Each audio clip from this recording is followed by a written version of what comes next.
Oh no, classic VTuber moment. Starting muted. Welcome, welcome. Hello, Stream Elements bot.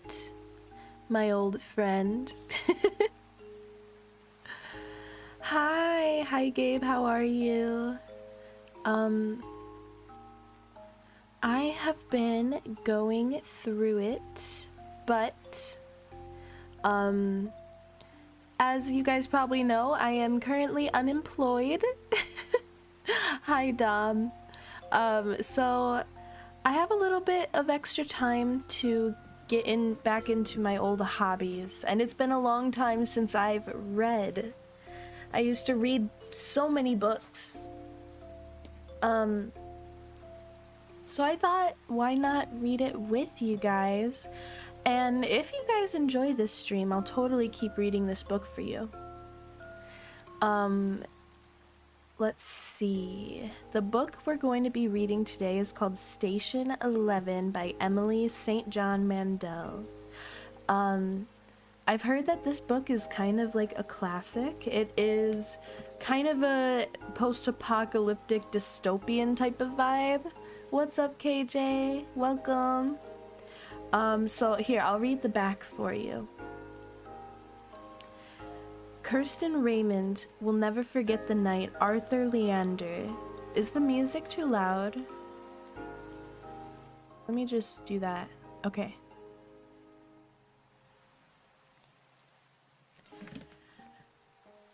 Kirsten Raymond will never forget the night Arthur Leander, the famous Hollywood actor, had a heart attack on stage during a production of King Lear. That was also the night when a devastating flu pandemic arrived in the city, and within weeks, civilization as we know it came to an end. 20 years later, Kirsten moves between the settlements of the altered world with a small troupe of actors and musicians. They call themselves the Traveling Symphony, and they've dedicated themselves to keeping the remnants of art and humanity alive. But when they arrive in St. Deborah by the water, they encounter a violent prophet who will threaten the tiny band's existence. And as the story takes off, moving back and forth in time, My cat is on my desk. Ah! Sweet Moth voice reading stuff. Kinda sounds like heaven. Thank you. Okay, hold up. Let me fix the chat a little bit. There. My cat is on my desk. The oddest part of the synopsis so far. No, let me read the last couple sentences.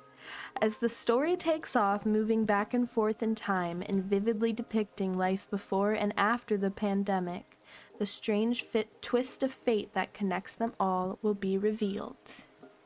So, what do you guys think? Should we get started?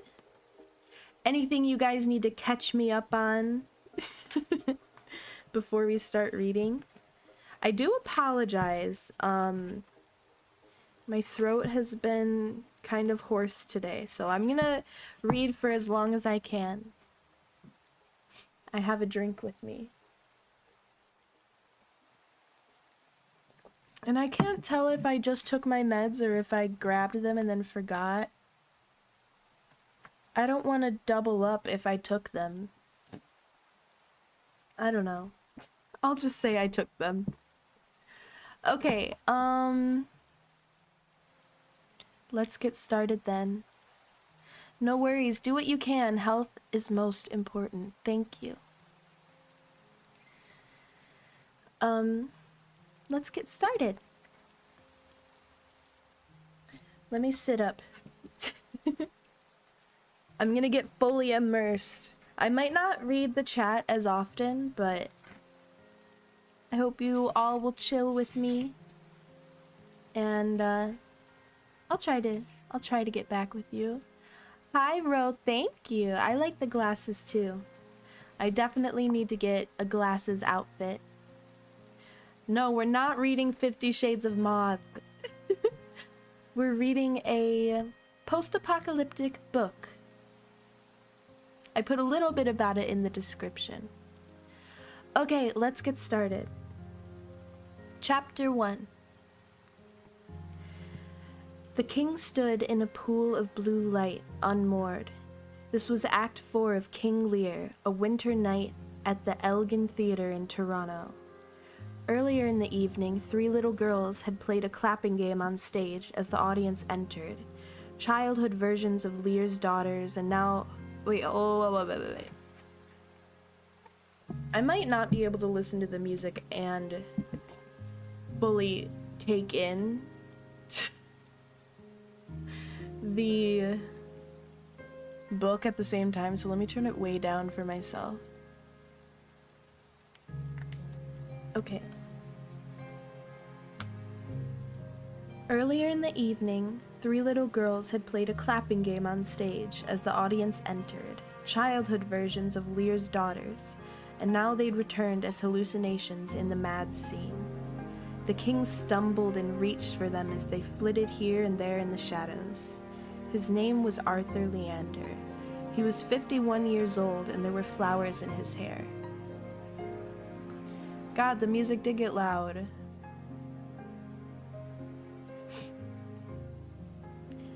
Dost thou know me? The actor playing Gloucester? I don't know how to read that. I'm gonna say Gloucester. I remember thine eyes well enough, Arthur said, distracted by the child version of Cordelia, and this was when it happened. There was a change in his face. He stumbled. He reached for a column, but he misjudged the distance and struck it hard with the side of his hand. Down from the waist they are centaurs, he said. And not only was this the wrong line, but the delivery was wheezy, his voice barely audible. He cradled his hand to his chest like a broken bird. The actor portraying Edgar was watching him closely. It was still possible at that moment that Arthur was acting, but in the first row of the orchestra section, a man was rising from his seat. He'd been training to be a paramedic. The man's girlfriend tugged at his sleeve, hissed, "Jeevan, what are you doing?" and Jeevan himself wasn't sure at first, the rows behind him murmuring for him to sit. An usher was moving toward him. Snow began to fall over the stage. "Hello, Jose." "The wren goes to it," Arthur whispered, and Jeevan, who knew the play very well, realized that the actor had skipped back 12 lines. "The wren—" "Sir," the usher said, "would you please?" But Arthur Leander was running out of time. He swayed, his eyes unfocused, and it was obvious to Jeevan that he wasn't Lear anymore. Jeevan pushed the usher aside and made a dash for the steps leading up to the stage. But a second usher was jogging down the aisle, which forced Jeevan to throw himself at the stage without the benefit of stairs. It was higher than he'd thought, and he had to kick the first usher, who'd grasped a hold of his sleeve.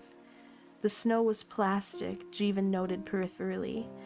Little bits of translucent plastic clinging to his jacket and brushing against his skin. "Welcome, welcome."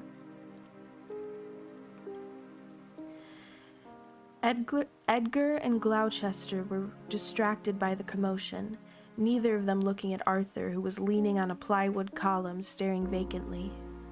There were shouts from backstage, 2 shadows approaching quickly, but Jeevan had reached Arthur by now, and he caught the actor as he lost consciousness, eased him gently to the floor. The snow was falling fast around them, shimmering in blue-white light. Arthur wasn't breathing. The 2 shadows, security men, had stopped a few paces away, presumably catching on by now that Jeevan wasn't a deranged fan.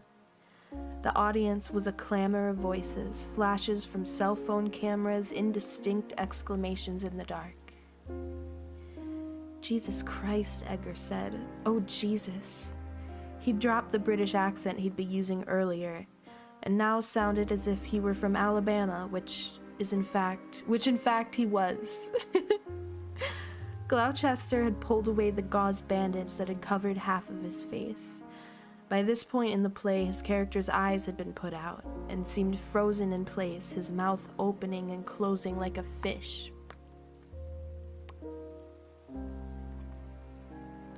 Arthur's heart wasn't beating. Jeevan began CPR.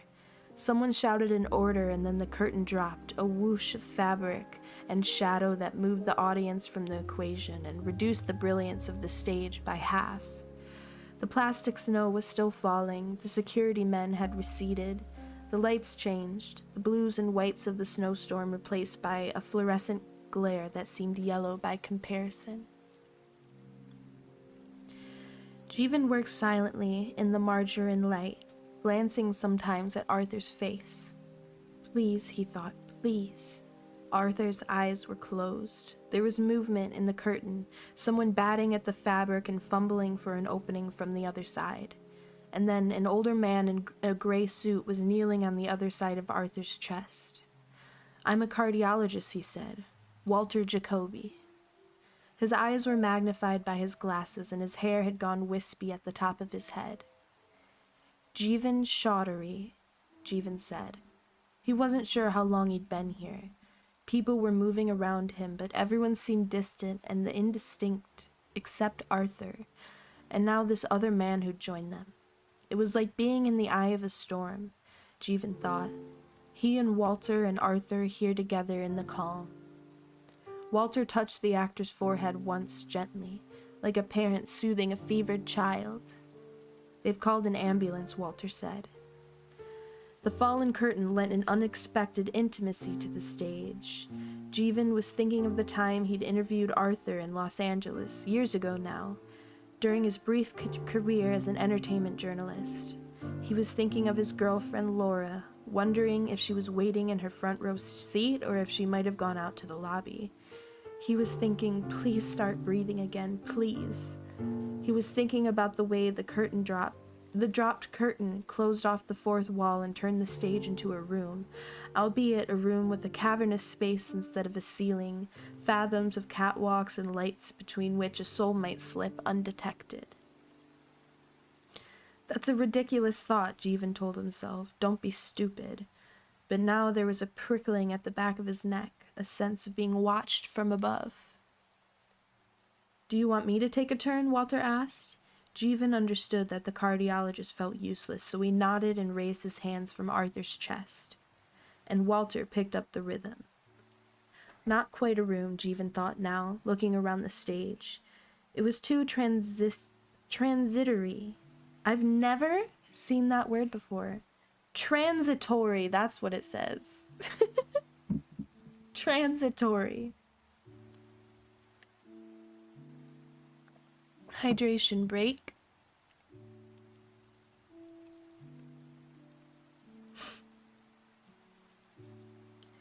All those doorways and dark spaces between wings, the missing ceiling.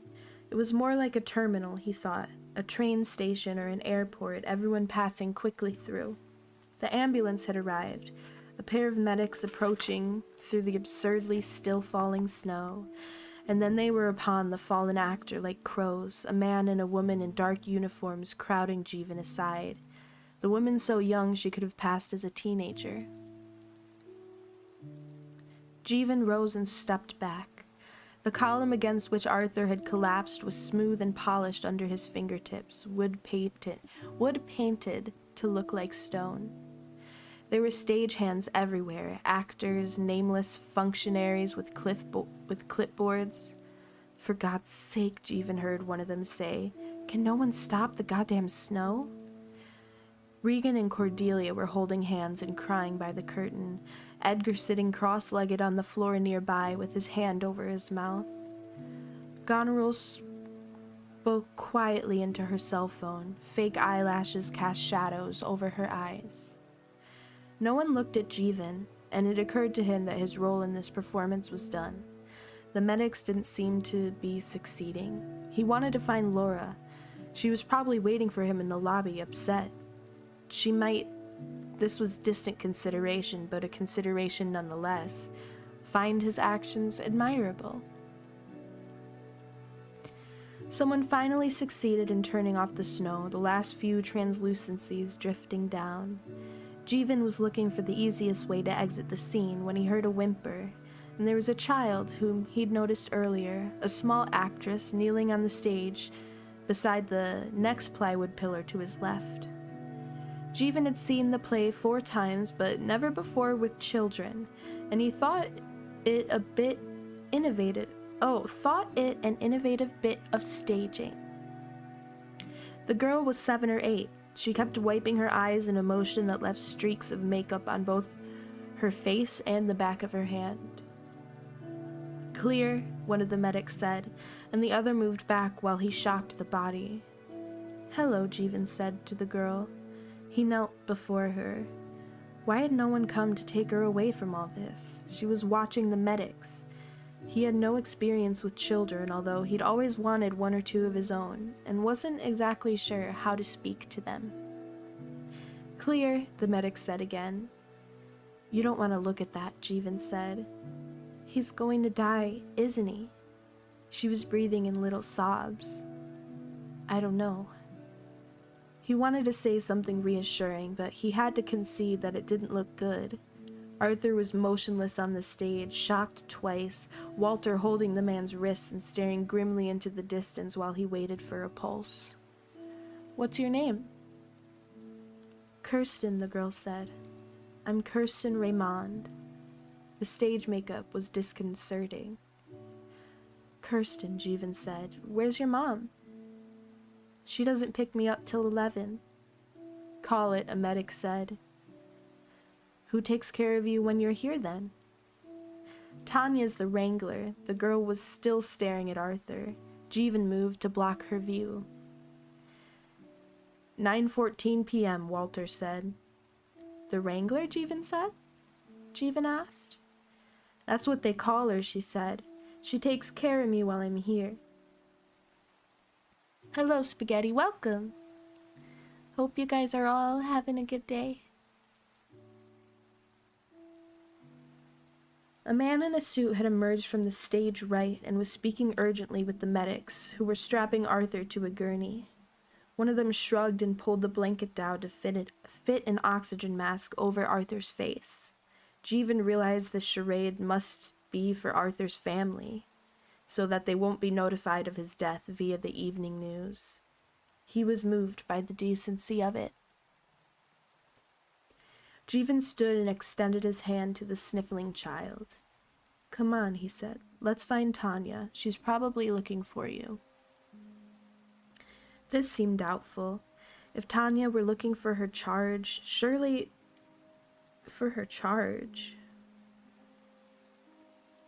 If Tanya were looking for her charge, surely she would have found her by now. I'm not sure what that means. He led the little girl into the wings, but the man in the suit had disappeared.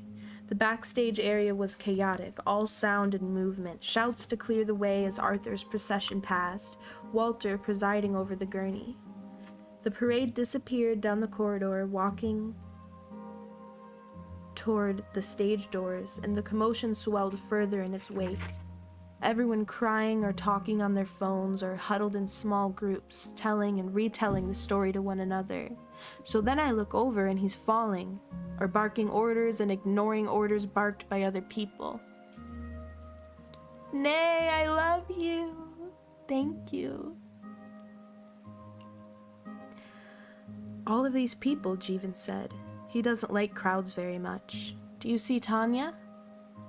"No, I don't see her anywhere." "Well," Jeevan said, "maybe we should stay in one place and let her find us."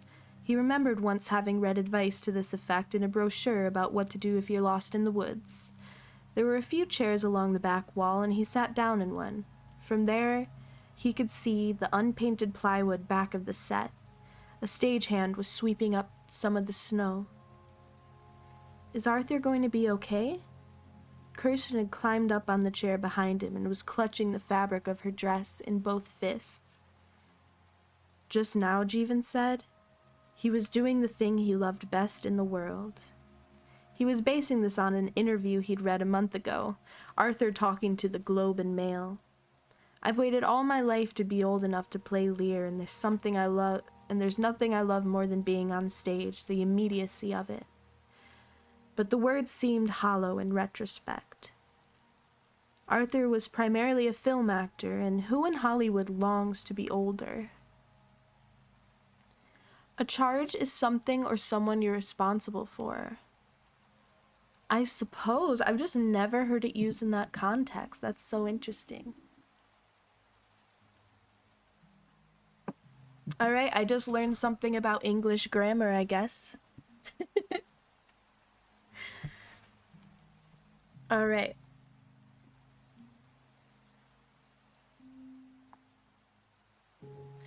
Kirsten was quiet. "My point is, if acting was the last thing he ever did," Jeevan said, "then the last thing he ever did was something that made him happy." Was that the last thing he ever did? I think it was. I'm so sorry. The snow was a glimmering pile behind the set now, a little mountain. "It's the thing I love most in the world too," Kirsten said, after some time had passed. "What is?" "Welcome, Spider-Man. Welcome, Mr. Bear." By the way. Oh, Bear, you've been here. Hello, Giuliano. Welcome.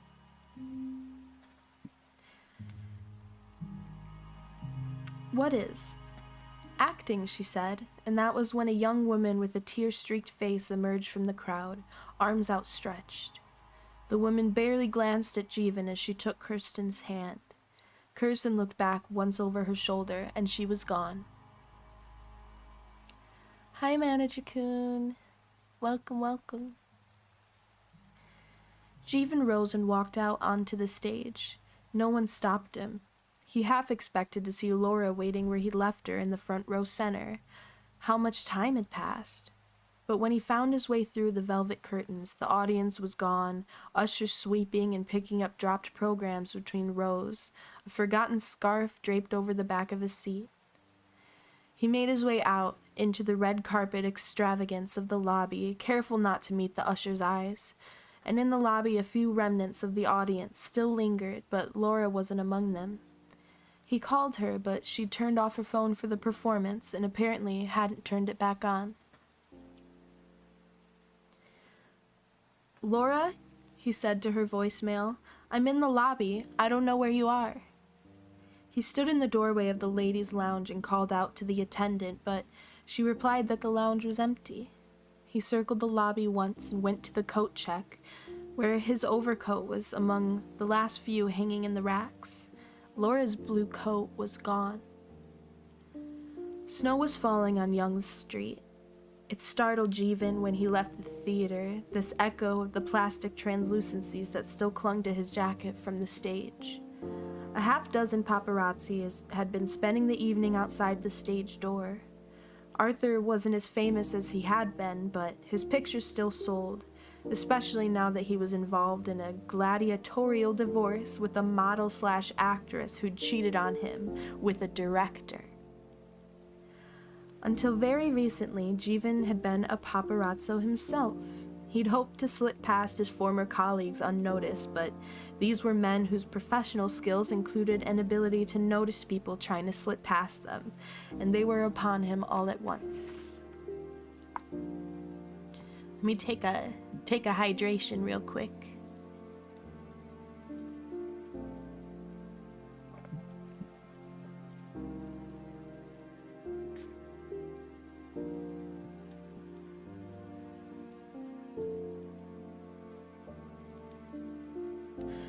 You look good, one of them said. Fancy coat you got there. Jeevan was wearing his pea coat, which wasn't quite warm enough, but had the desired effect of making him look less like his former colleagues, who had a tendency toward puffy jackets and jeans. Where have you been, man? Tending bar, Jeevan said, training to be a paramedic. EMS, for real? You want to scrape drunks off the sidewalk for a living? I want to do something that matters, if that's what you mean. Yeah, okay. You were inside, weren't you? What happened? A few of them were speaking into their phones. I'm telling you, the man's dead, one of them was saying, near Jeevan. Well, sure, the snow gets in the way of the shot, but look at what I just sent you. His face in that one where they're loading him into the ambulance. I don't know what happened, Jeevan said. They just dropped the curtain in the middle of the fourth act. It was partly that he didn't want to speak with anyone just now, except possibly Laura, and partly that he specifically didn't want to speak with them. You saw him taken to the ambulance? Wheeled him out here through the stage doors, one of the photographers said. He was smoking a cigarette with quick, nervous motions. Medics, ambulance, the whole 9 yards. Hello, Eric. I'm doing pretty well. I'm alright today. How are you doing? How'd he look? Honestly, like a fucking corpse. There's Botox and then there's Botox, one of them said. Was there a statement, Jeevan asked? Some suit came out and talked to us. I'm sorry, I don't know what's going on with my throat today.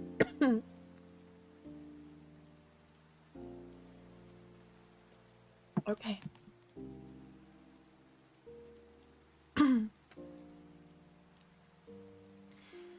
Some suit came out and talked to us, exhaustion and, wait for it, dehydration. Several of them laughed. Always exhaustion and dehydration with these people, right? You'd think someone would tell him, the Botox man said. If someone would just find it in their hearts to pull 1 or 2 of these actors aside and be like, listen, buddy, spread the word. You've got to imbibe liquids and sleep every so often, okay?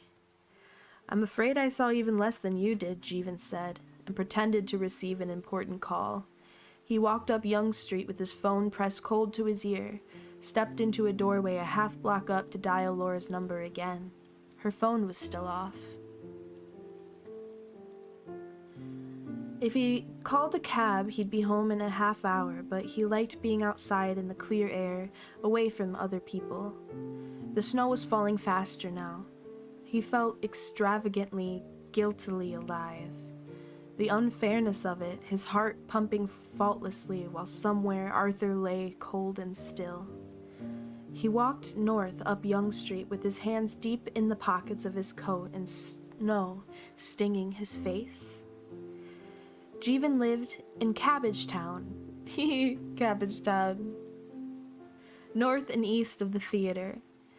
It was the kind of walk he'd have to make in his 20s without thinking about it. A few miles of city with red streetcars passing, but he hadn't done the walk in some time. He wasn't sure he'd do it now, but when he turned right on Carlton Street, he felt a certain momentum, and this carried him past the first streetcar stop. He reached Allen Gardens Park, more or less the halfway point, and this was where he found himself blindsided by an unexpected joy. Arthur died, he told himself, but you couldn't save him. There's nothing to be happy about. But there was. He was exhilarated, because he'd wondered all of his life what his profession should be, and now he was certain, absolutely certain, that he wanted to be a paramedic. At moments when other people could only stare, he wanted to be the one to step forward. He felt an absurd desire to run into the park. It'd been rendered foreign by the storm, all snow and shadows, black silhouettes of trees, the underwater shine of a glass greenhouse dome. When he was a boy, he liked to lie on his back in the yard and watch the snow coming down upon him. Cabbagetown was visible a few blocks ahead, the snow-dimmed lights of Parliament Street. His phone vibrated in his pocket. He stopped to read a text message from Laura. I had a headache, so I went home. Can you pick up milk? What is the story about? I never heard of it before. I put a little bit of a description in the description. But this is a book about, well, I think we're getting a flashback right now, but the majority of this book will take place 20 years after a pandemic that causes an apocalypse. So yeah, that little there basically so far what's happened is there is a pretty famous actor doing a play, and he had a heart attack and died on stage, and we're following a guy who was in the audience who ran up to help him and ended up meeting a little girl named Kirsten who witnessed the whole thing, and I think she's gonna end up being the main protagonist for the story. A pandemic, yes, so topical. Ooh. All right. Let's see. And there, all momentum left him. He could go no farther.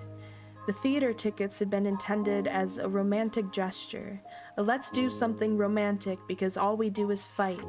And she'd abandoned him there. She left him on stage performing CPR on a dead actor and gone home, and now she wanted him to buy milk. Now that he'd stopped walking, Jeevan was cold. His toes were numb. All the magic of the storm had left him, and the happiness he'd felt the moment earlier was fading. The night was dark and filled with movement, snow falling fast and silent, the cars parked on the street, swelling into soft outlines of themselves. He was afraid of what he'd say if he went home to Laura. The thought of finding a bar somewhere, but he didn't want to talk to anyone. And when he thought about it, he didn't especially want to be drunk. Just to be alone for a moment, and while he decided where to go next, he stepped into the silence of the park. And that was the first chapter. This book goes back and forth in time between chapters. Yes, I believe we have a lot of flashbacks in this book. Alright, we're on to chapter 2. I'm gonna go get myself more water real quick. How long did that take? 35 minutes for one chapter? Okay.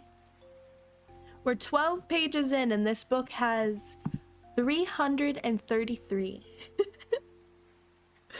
Okay, I'll be right back, my loves.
Alright, I'm back. Sloth, that's a new one. Maybe I do look a little bit like a sloth. We still have music going, right? Yeah.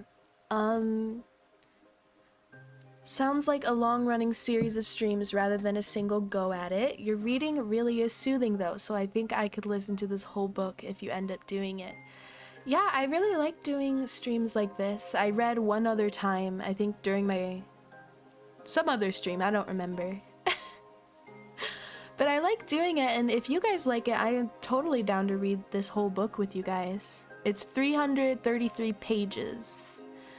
And if I was reading this alone, I could probably finish it in like 2 or 3 hours. But reading it aloud takes longer. I could sleep to a Juno ASMR stream. Well, you can use this if you want. It's not quite ASMR, but it's comfy cozy. Okay, chapter 2. I think we might swap to someone else's perspective. Let's see. Wow, you're a fast reader. Thank you. I used to read a lot, but it's been a while. There were few people left at the Elgin Theater now. A woman washing costumes in wardrobe, a man ironing other costumes nearby. An actress, the one who'd played Cordelia, drinking tequila backstage with the assistant stage manager. A young stagehand mopping the stage and nodding his head in time to the music on his iPod. In the dressing room, the woman whose job it was to watch the child actresses was trying to console the sobbing little girl who'd been on stage when Arthur died. Can we recommend more books? Sure, leave it as a comment. I'll take suggestions as comments on this stream for sure. I don't know if I'll remember it if you just say it in chat. 6 stragglers had drifted to the bar in the lobby, where a bartender mercifully remained. The stage manager was there, also Edgar and Gloucester, a makeup artist, Goneril, and an executive producer who'd been in the audience. At the moment when Jeevan was wading into the snowdrifts in Allen Gardens, the bartender was pouring a whiskey for Goneril.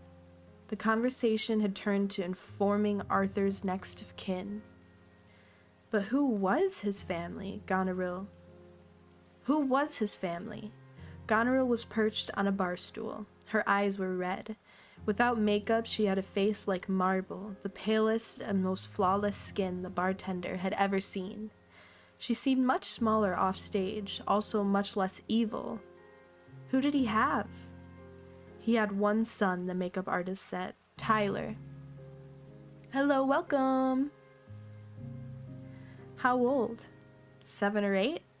The makeup artist knew exactly how old Arthur's son was, but he didn't want to let on that he'd read gossip magazines. I think he maybe lives with his mother in Israel, maybe Jerusalem or Tel Aviv. He knew it was Jerusalem. Hello, welcome. Is that a blue candle? Ooh, fancy. Okay. Oh right, that blonde actress, Edgar said. Elizabeth, wasn't it? Eliza, something like that? Ex-wife number 3, the producer. I think the kid's mother was ex-wife number 2. Poor kid, the producer said. Did Arthur have anyone he was close with? Is it a water cup? Oh, maybe it is water being poured. Oh, is that for hydration? It looks like a blue candle. I need glasses, IRL. I broke mine. Okay, well, thank you for the hydrate. I'll do that right now. Yes, yes. All right. Poor kid, the producer said. Did Arthur have anyone he was close with? Oh, is my model okay? I think so. Maybe. Is the stream okay? I think we're good.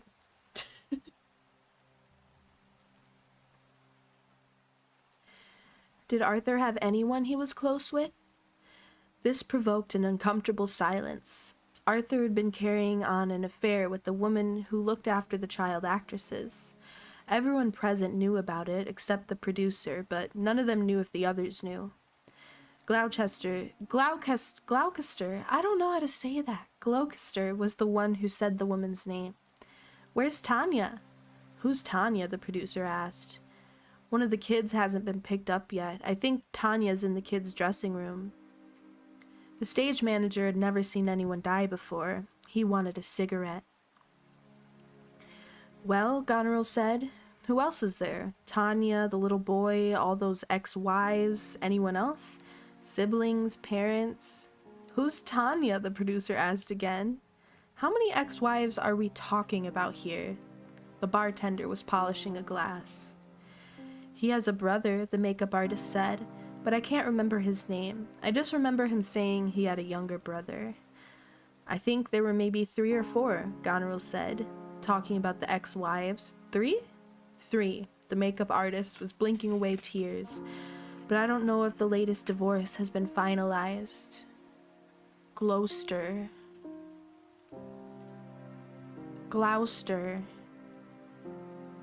Oh, interesting. So the C is with the S sound. Gloucester. Okay, I'll say that.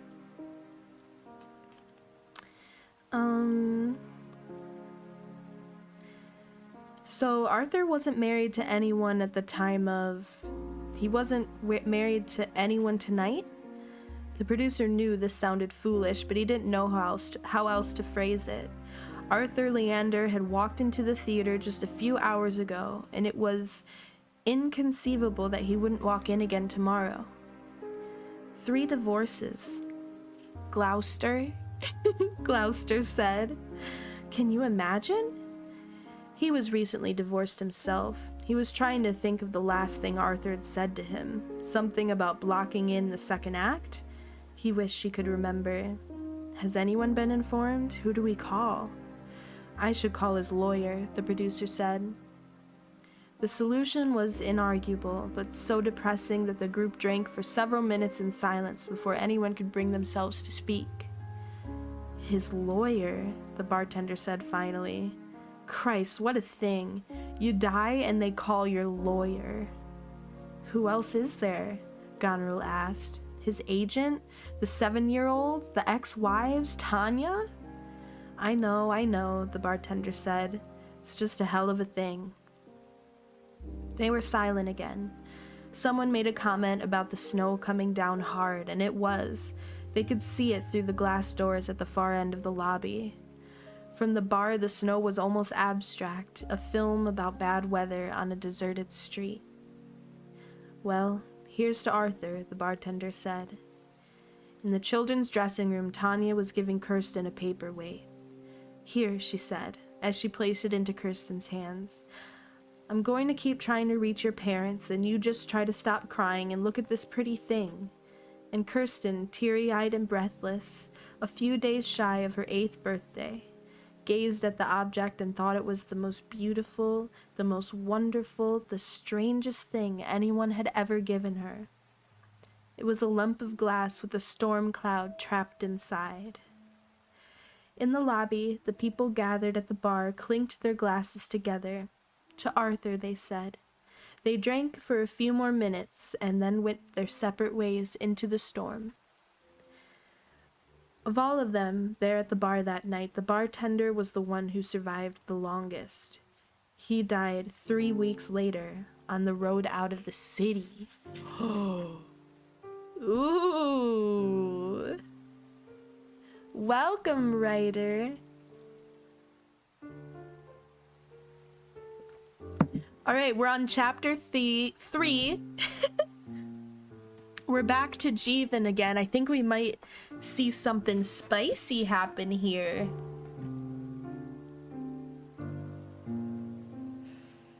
Okay.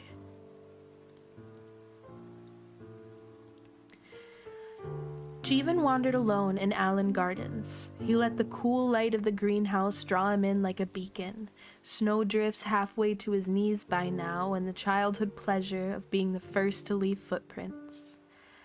When he looked in, he was soothed by the interior paradise, tropical flowers blurred by fogged glass, palm fronds whose shapes reminded him of a long ago vacation in Cuba. Wait, Juno can read? She's just like me, for real, for real. Relatable VTuber moment. What book is this? You can check out the description. I put all the info down there.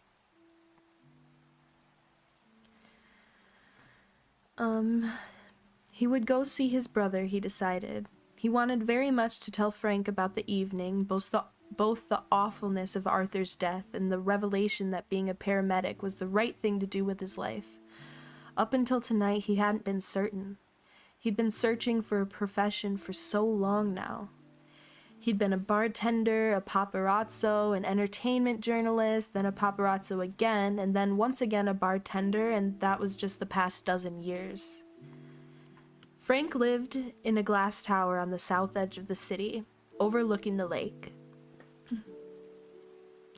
Jeevan left the park and waited a while on the sidewalk, jumping up and down for warmth, boarded a streetcar that floated like a ship out of the night and leaned his forehead on the window as it inched along Carlton Street, back the way he'd come. The storm was almost a whiteout now, the streetcar moving at a walking pace. His hands ached from compressing Arthur's unwilling heart. The sadness of it, memories of photographing Arthur in Hollywood all those years ago. He was thinking of the little girl, Kirsten Raymond, bright in her stage makeup, the cardiologist kneeling in his gray suit, the lines of Arthur's face, his last words, the wren. And this made him think of birds. Frank with his binoculars, the few times that they'd been bird watching together, Laura's favorite summer dress, which was blue with a storm of yellow parrots. Laura, what would become of them? It was still possible that he might go home later, or that at any moment she might call and apologize. He was almost back where he'd started now, the theater closed up and darkened a few blocks to the south. The streetcar stopped just short of Young Street, and he saw that a car had spun out in the middle of the tracks, 3 people pushing while its tires spun in the snow. His phone vibrated again in his pocket, but this time it wasn't Laura. Hua, he said. He thought of Hua as his closest friend, though they rarely saw one another. They'd tended bar together for a couple of years just after university while Hua studied for his MCAT and Jeevan tried unsuccessfully to establish himself as a wedding photographer. And then Jeevan had followed another friend to Los Angeles to take pictures of actors while Hua had gone off to medical school. Now Hua worked long hours at the Toronto hospital. "You been watching the news?" Hua spoke with a peculiar intensity. "Tonight? No, I had theater tickets. Actually, you wouldn't believe what happened. Wait. Listen, I need you to tell me honestly. Will it send you into one of your panic attacks if I tell you something really, really bad?" "I haven't had an anxiety attack in 3 years. My doctor said that whole thing was just a temporary stress-related situation. You know that." "Okay, so you've heard of the Georgia flu?" "Sure," Jeevan said. "You know I try to follow the news." A story had broken the day before about an alarming new flu in the Republic of Georgia, conflicting reports about mortality rates and death tolls. Details had been sketchy. The name the news outlets were going with, the Georgia flu, had struck Jeevan as disarmingly pretty. "I've got a patient in the ICU," Hua said. 16-year-old girl flew in from Moscow last night, presented with flu symptoms at the ER early this morning. Only now did Jeevan hear the exhaustion in Hua's voice. "It's not looking good for her. Well, by mid-morning we've got 12 more patients, same symptoms. Turns out they were all on the same flight. They all say they started feeling sick on the plane." "Relatives? Friends of the first patient?" "No relation whatsoever. They all just boarded the same flight out of Moscow. The 16-year-old? I don't think she'll make it. So there's this initial group of patients, the Moscow passengers. Then this afternoon, a new patient comes in. Same symptoms, but this one wasn't on the flight. This one's just an employee at the airport. I'm not sure what you're a gate agent, Hua said. I'm saying his only contact with the other patients was speaking with one of them about where to board the hotel shuttle. Oh, Jeevan said, that sounds bad. The streetcar was still trapped behind him. The streetcar was still trapped behind the stuck car. So I guess you're working late tonight. You remember the SARS epidemic, Hua asked? That conversation we had? I remember calling you from Los Angeles when I heard your hospital was quarantined, but I don't remember what I said. You were freaked out. I had to talk you down. Okay, I guess I do remember that, but look, in my defense, they made it sound pretty. You told me to call you if there was ever a real epidemic. I remember. We've admitted over 200 flu patients since this morning, Hua said. 160 in the past 3 hours. 15 of them have died. The ER's full of new cases. We've got beds parked in hallways. Health Canada's about to make an announcement.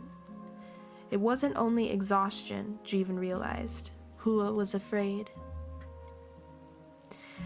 Jeevan pulled the bell cord and made his way to the rear door. He found himself glancing at the other passengers. The young woman with groceries, the man in the business suit playing a game on his cell phone, the elderly young couple conversing quietly in Hindi. Had any of them come from the airport? He was aware of all of them breathing around him. I know how paranoid you can get, Hua said. Believe me, you're the last person I'd call if I thought it was nothing, but... Jeevan banged the palm of his hand on the door's glass pane. Who had touched the door before him? The driver glared over his shoulder but let him out. Jeevan stepped into the storm and the doors swished shut behind him. But you don't think it's nothing. Jeevan was walking past the stuck car, wheels still spinning uselessly in the snow. Yonge Street was just ahead. I'm certain it isn't nothing. Listen, I gotta get back to work. Hua, you been working with these patients all day? I'm fine, Jeevan. I'll be fine. I have to go. I'll call you later. Jeevan put the phone in his pocket and walked through the snow, turned south down Yonge Street toward the lake and the tower where his brother lived. Are you fine, Hua, my old friend, or will you be fine? He was deeply unsettled. The lights of the Elgin Theater just ahead. The interior of the theater was darkened now, the posters still advertising King Lear with Arthur gazing up into the blue light with flowers in his hair and the dead Cordelia limp in his arms. Jeevan stood for a while looking at the posters. He walked on slowly, thinking of Hua's strange call. Yonge Street was all but deserted. He stopped to catch his breath in the doorway of a store that sold suitcases and watched a taxi ease its way slowly down the unplowed street. The storm caught in its headlights, and this vision, snow and lights, transported him back to the moment. For a moment into the stage effect storm of the Elgin Theater. He shook his head to dispel the image of Arthur's blank stare, and moved on in an exhausted daze through the shadows and orange lights under the Gardiner Expressway to Toronto's glassy southern edge. I'm gonna hydrate again.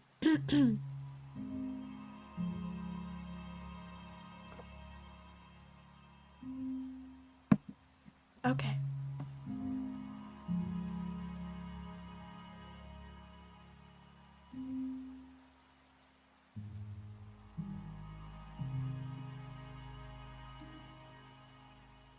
The snowstorm was wilder down on Queen's Quay, wind cutting across the lake. Jeevan had finally reached Frank's building when Hua called again. I've been thinking about you, Jeevan said. Is it really? Listen, Hua said. You have to get out of the city. What? Tonight? What's going on? I don't know, Jeevan. That's the short answer. I don't know what's going on. It's a flu, that much is obvious, but I've never seen anything like it. It's so fast, it just seems to spread so quickly. It's getting worse? The ER's full, Hua said, which is a problem because at this point half of the ER staff are too sick to work. They got sick from the patients? In the lobby of Frank's building, the night doorman flipped through a newspaper, an abstract painting of gray and red lit up on the wall above and behind him. Doorman and painting reflected in streaks on the polished floor. It's the fastest incubation period I've ever seen. I just saw a patient. She works as an orderly here at the hospital, on duty when the first patients started coming in this morning. She started feeling sick a few hours into her shift, went home early. Her boyfriend drove her back in 2 hours ago. No, 2 hours ago, and now she's on a ventilator. You get exposed to this, you're sick within hours. You think it's going to spread outside the hospital? Jeevan was having some difficulty keeping his thoughts straight. No, I know it's outside the hospital. It's a full-on epidemic. If it's spreading here, it's spreading through the city, and I've never seen anything like it. You're saying I'm saying you should leave now. Or if you can't leave, at least stock up on food and stay in your apartment. I have to make some more calls. He hung up. The night doorman turned a newspaper page. If it had been anyone other than Hua, Jeevan wouldn't have believed it, but he'd never known with a man with a greater gift for understatement. If Hua said there was an epidemic, then epidemic wasn't a strong enough word. Jeevan was crushed by a sudden certainty that this was it, that this illness Hua was describing was going to be the divide between a before and an after, a line drawn through his life. It occurred to Jeevan that there might be not much time. He turned away from Frank's building and past the darkened coffee shop on the pier, the tiny harbor filled with snow-laden pleasure boats, into the grocery store on the harbor's other side. He stood just inside for a beat, blinking in the light. Only 1 or 2 other customers drifted through the aisles. He felt that he should call someone, but who? Hua was his only close friend. He'd see his brother in a few minutes. His parents were dead, and he couldn't quite bring himself to talk to Laura. He would wait until he got to Frank's, he decided, and he'd check the news when he got there, and then he'd go through the contacts on his phone and try to call everyone he knew. There was a small television mounted above the film development counter, showing closed caption news. Jeevan drifted toward it. Shots of a broadcaster standing outside the Toronto General Hospital in the snow, white text scrolling past her head. Toronto General and 2 other local hospitals had been placed under isolation. Health Canada was confirming an outbreak of the Georgia flu. They weren't releasing numbers at the time, but there had been fatalities and more information would be forthcoming. There were suggestions that Georgian and Russian officials have been somewhat less than transparent about the severity of the crisis there. Officials requested that everyone please try their best to stay calm. Jeevan's understanding of a disaster preparedness was based entirely on action movies, but on the other hand, he'd seen a lot of action movies. He started with water, filled one of the oversized shopping carts with as many cases and bottles as he could fit. There was a moment of doubt on the way to the cash registers, straining against the weight of the cart. Was he overreacting? But he was committed, he'd decided. Too late to turn back. The clerk raised an eyebrow.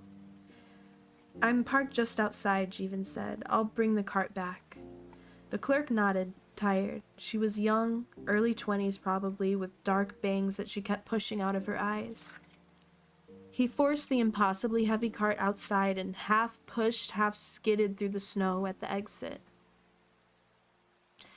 There was a ramp down into a small park-like arrangement of benches and planters. The cart gained speed on the incline, bogged down in the deep snow, and slid sideways into a planter. It was 11:20. The supermarket closed in 40 minutes. He was imagining how long it would take to bring the cart up to Frank's apartment, to unload it, the time required for explanations and tedious reassurances of sanity before he could return to the grocery store for more supplies. Could there be any harm in leaving the cart here for the moment? There was no one on the street. He called Hua on his way back into the store. "What's happening now?" Jeevan moved quickly through the store while Hua spoke. Another case of water. Jeevan was under the impression that one can never have too much. and then cans and cans of food, all the tuna and beans and soup on the shelf, pasta, anything that looked like it might last a while. The hospital was full of flu patients, and the situation was identical at the other hospitals in the city. The ambulance service was overwhelmed. 37 patients had died now, including every patient who'd been on the Moscow flight and 2 ER nurses who'd been on duty when the first patients came in. Jeevan was standing by the cash register again, the clerk scanning his cans and packages. Hua said he'd called his wife and told her to take the kids and leave the city tonight, but not by airplane. The part of the evening that had transpired in the Elgin Theater seemed like possibly a different lifetime. The clerk was moving very slowly. Jeevan passed her a credit card and she scrutinized it as though she hadn't just seen it 5 or 10 minutes ago. Take Laura and your brother, Hua said, and leave the city tonight. I can't leave the city tonight, not with my brother. I can't rent a wheelchair van at this hour. Oh shit. That makes it harder. In response, there was only a muffled sound. Hua was coughing. Are you sick? Jeevan was pushing the cart toward the door. Good night, Jeevan. Hua disconnected. Excuse me. Water break.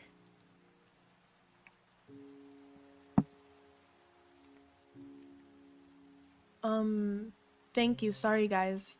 I didn't mean to jump scare you. More water. Okay.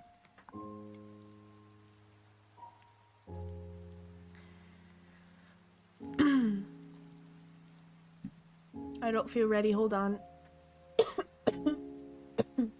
Oh no, I have the Georgia flu. Oh no.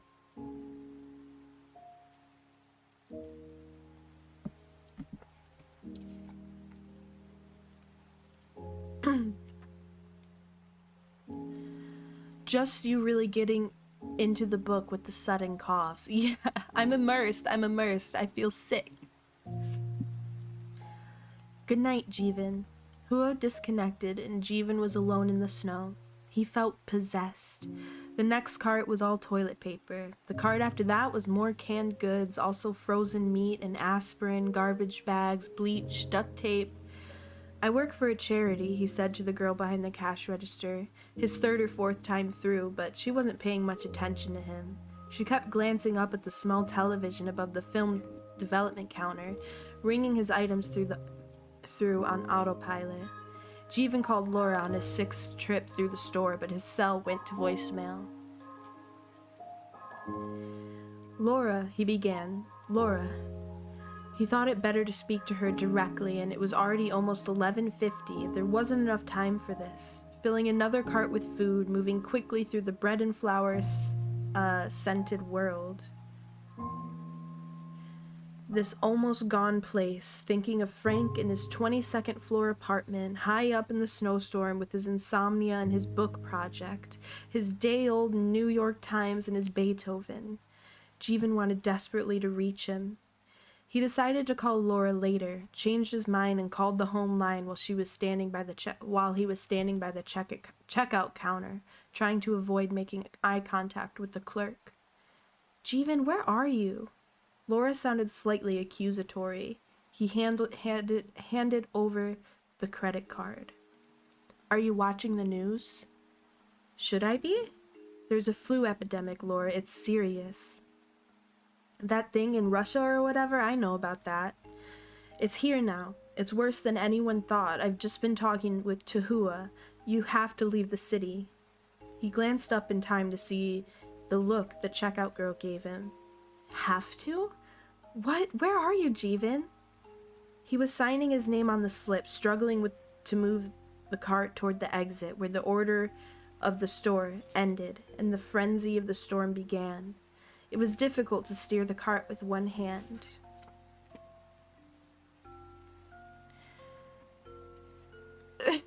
You're saying my coughs are blessings?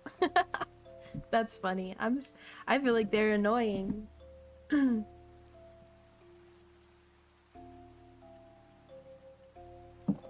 I feel okay, but my throat today has made me think maybe I am gonna get sick. Alright.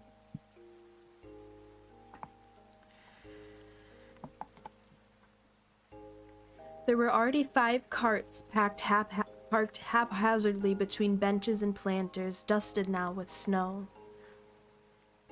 Just turn on the news, Laura. You know I don't like to watch the news before bed. Are you having a panic attack?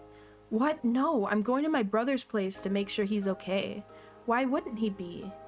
You're not even listening. You never listen to me.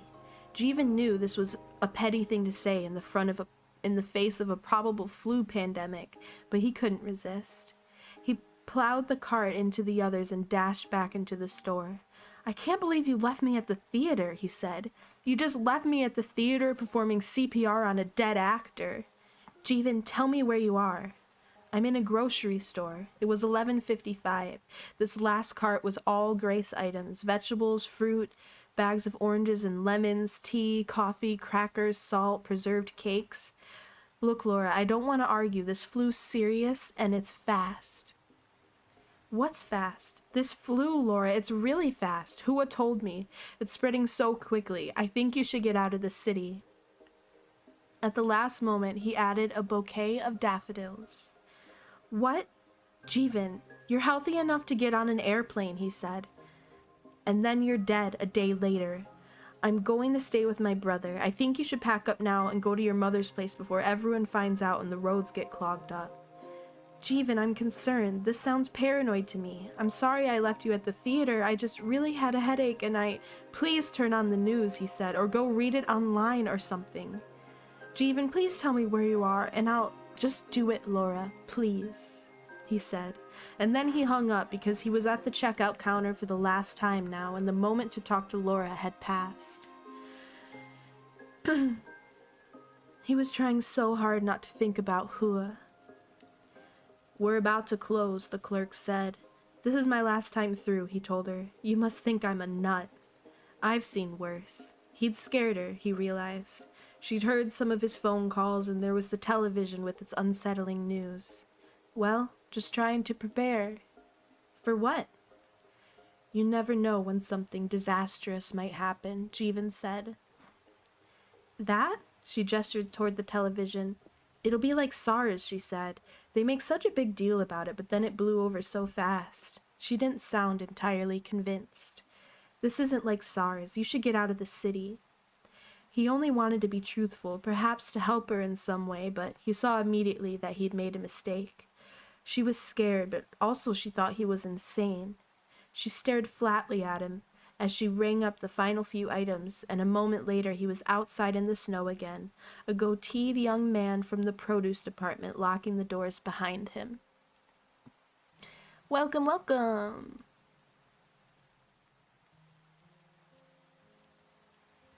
Standing outside, with 7 enormous shopping carts to transport through the snow to his brother's apartment, soaked in sweat and also freezing, feeling foolish and afraid and a little crazy, Hua at the edge of every thought. It took the better part of an hour to push the shopping carts one at a time through the snow and across his brother's lobby and then maneuver them into a freight elevator for unscheduled use of which Jeevan had to bribe the night doorman, and to move them in shifts up to the 22nd floor. I'm a survivalist, Jeevan explained. We don't get too many of those here, the doorman said.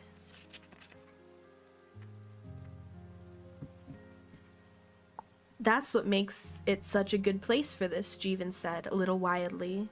A good place for what? For survivalism. I see, the doorman said. $60 later, Jeevan was alone outside his brother's apartment door, the carts lined up down the corridor.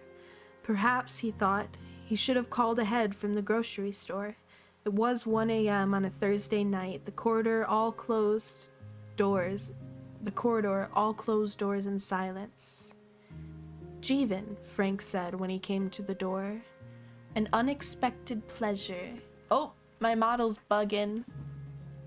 Oh, Bear, thank you for hanging out. I hope you have a good night.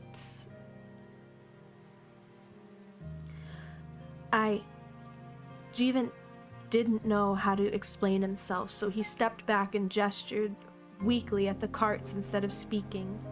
Frank maneuvered his wheelchair forward and peered down the hall. I see you went shopping, Frank said. Welcome, Taro. That was chapter 3, and chapter 4 is literally a half of a page. Let's see.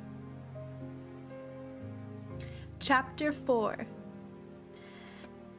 The Elgin Theater was empty by then, except for a security guard playing Tetris on his phone in the lower lobby, and the executive producer who decided to make the dreaded phone call from an office upstairs.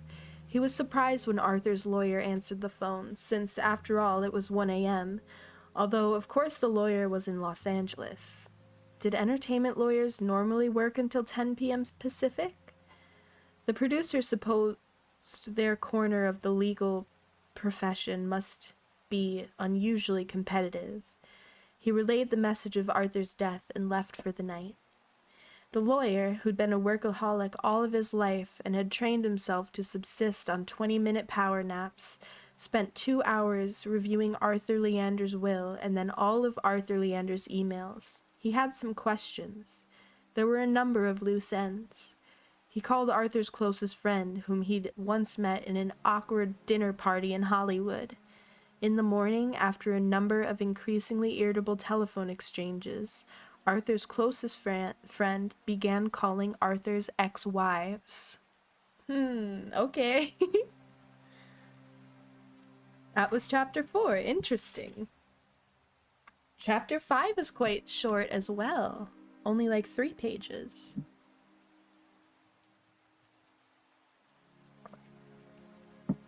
I would like to go for at least 2 hours today, but my throat is getting worse.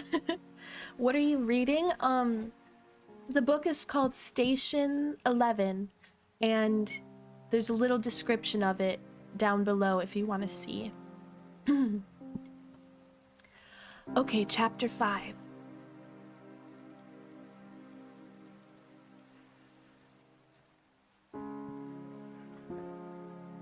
Okay, I think we've got a new perspective here.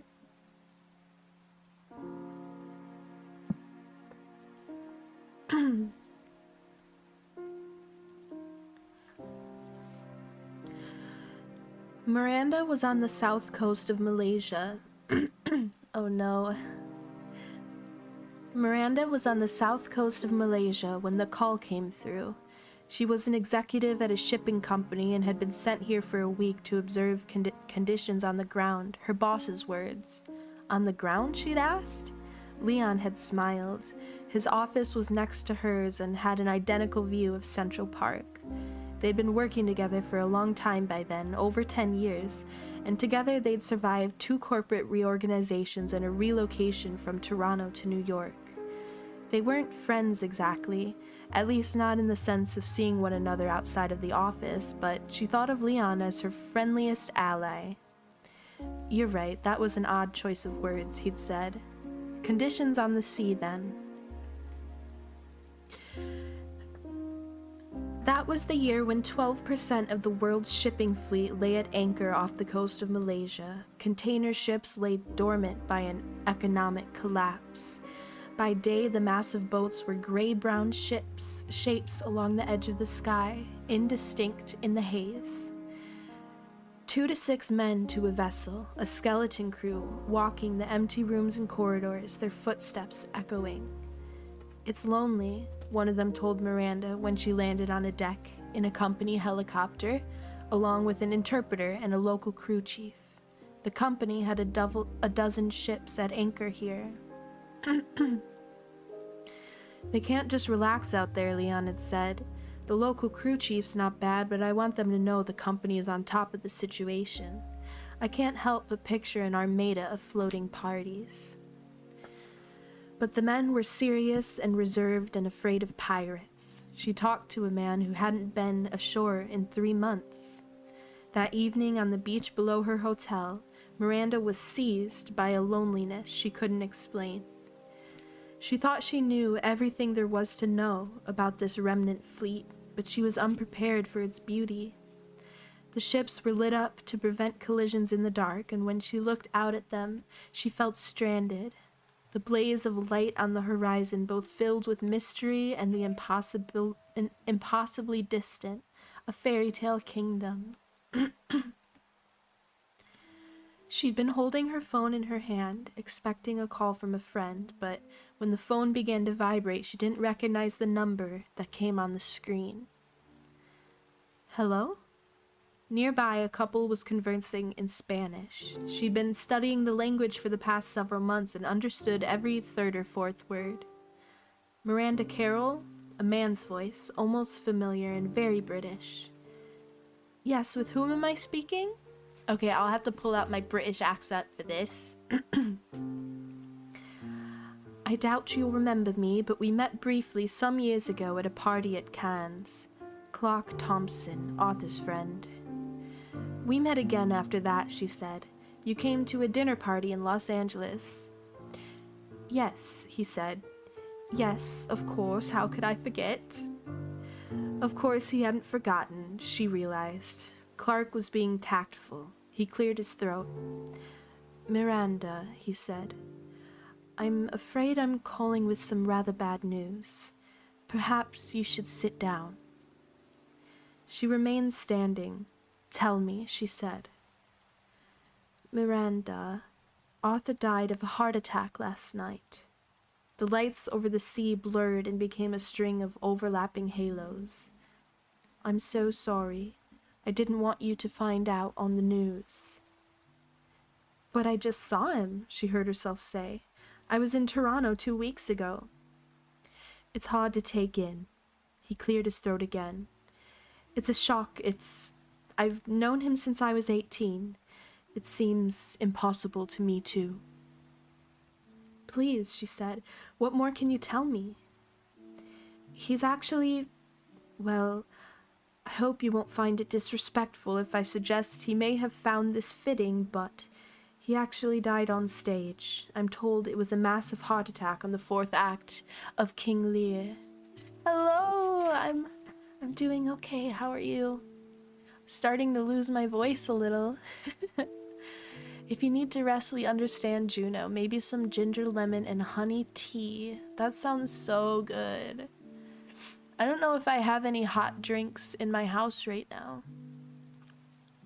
I'm going to work soon, so I just wanted to say hello and have a nice day. Why, thank you. I hope you have a good day at work. Okay. He just collapsed? I'm told there were 2 doctors in the audience. They came up on stage when they realized what was happening and tried to save him, but there was nothing anyone could do. He was declared dead on arrival at the hospital. So this is how it ends, she thought, when the call was over and she was soothed by the banality of it. You get a phone call in a foreign country, and just like that, the man with whom you once thought you'd grow old has departed from this earth. Their conversation in Spanish went on in the nearby darkness. The ships still shone on the horizon. There was still no breeze. It was morning in New York City. She imagined Clark hanging up the receiver in his office in Manhattan. This was during the final month of the era when it was possible to press a series of buttons on a telephone and speak with someone on the far side of the earth. All right. Oh my gosh, we're on chapter 6, and then we're on to the second part of the book. All right, chapter 6. An incomplete list. No more diving into pools of chlorinated water lit green from below. No more ball games played out under floodlights. No more porch lights with moths fluttering on summer nights. No more trains running under the surface of cities on the dazzling power of the electric third rail. No more cities. No more films, except rarely, except with the generator drowning out half of the dialogue, and only then, for the first little while, until the fuel for the generators ran out, because automobile gas goes stale after 2 or 3 years. Aviation gas lasts longer, but it was difficult to come by. No more screens shining in the half-light as people raise their phones above a crowd to take photographs of concert stages. No more concert stages lit by candy-colored halogens. No more electronica, punk, electric guitars. No more pharmaceuticals. No more certainty of surviving a scratch on one's hand, a cut on a finger while chopping vegetables for dinner, a dog bite. No more flight. No more towns glimpsed from the sky through airplane windows, points of glimmering light. No more looking down from 30,000 feet and imagining the lives lit up by those lights at the moment. No more airplanes, no more requests to put your tray table in its upright and locked position. But no, this wasn't true. There were still airplanes here and there. They stood dormant on runways and in hangars. They collected snow on their wings. In the cold months, they were ideal for food storage. In summer, the ones near orchards were filled with trays of fruit that dehydrated in the heat. Teenagers snuck into them to have sex. Rust blossomed and streaked. No more countries, all borders unmanned. No more fire departments, no more police. No more road maintenance or garbage pickup. No more spacecraft rising up from Cape Canaveral, from the Baikonur Cosmodrome, from Vandenberg, Plastics, Tanegashima, burning paths through the atmosphere into space. No more internet, no more social media, no more scrolling through litanies of dreams and nervous hopes and photographs of lunches, cries for help and expressions of contentment and relationship status updates with heart icons whole or broken, plans to meet up later, pleas, complaints, desires, pictures of babies dressed as bears or peppers for Halloween. No more reading and commenting on the lives of others, and in so doing, feeling slightly less alone in the room. No more avatars. No more VTubers. I added that last line, but that was the end of part 1 of the book. Interesting. Okay. Did part 1 have a name? It was called The Theater. Part 2 is called A Midsummer Night's Dream.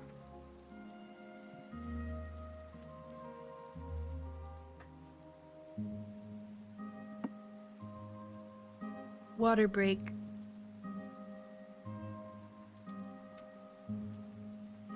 My cup is empty again. I'm gonna have to go get more soon.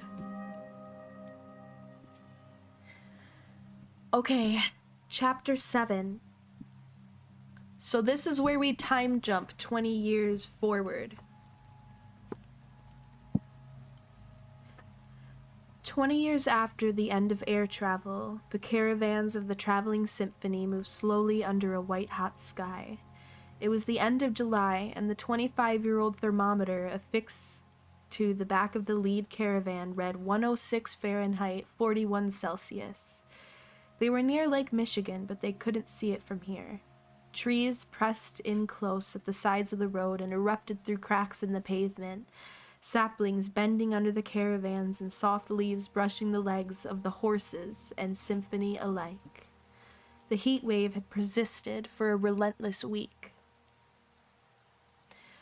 Most of them were on foot to reduce the load on the horses, who had to be rested in the shade more frequently than anyone would have liked.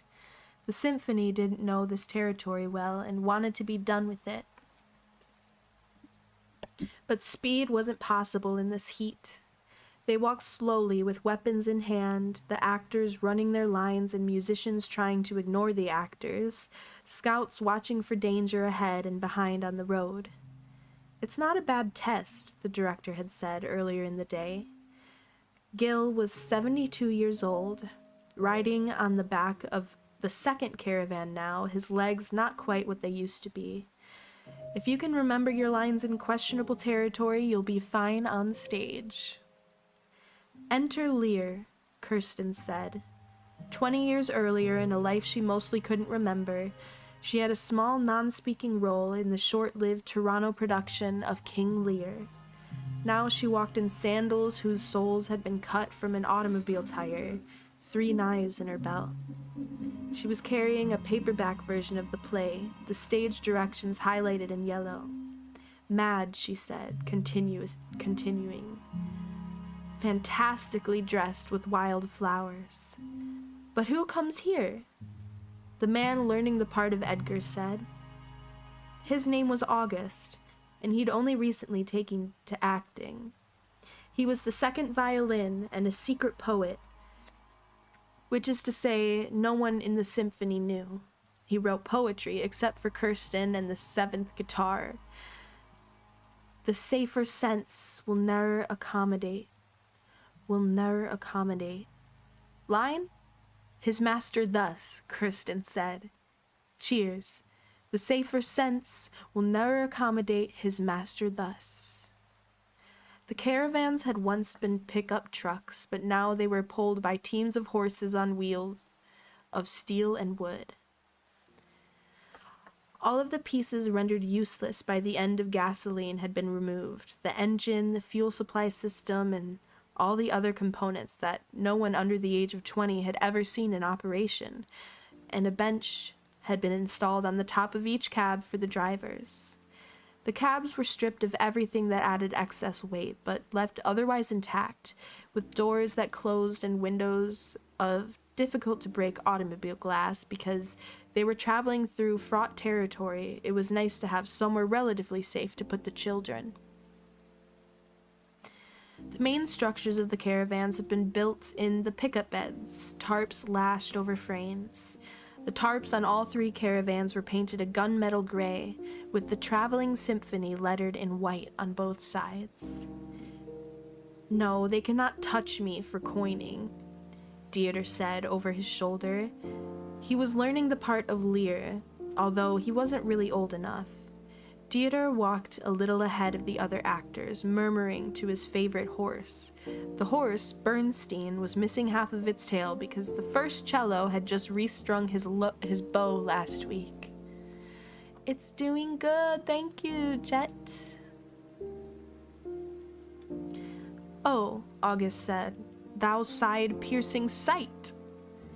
You know what's side-piercing, the 3rd trumpet muttered, listening to King Lear 3 times in a row in a heat wave. You know what's even more side-piercing? Alexander was 15, the symphony's youngest actor.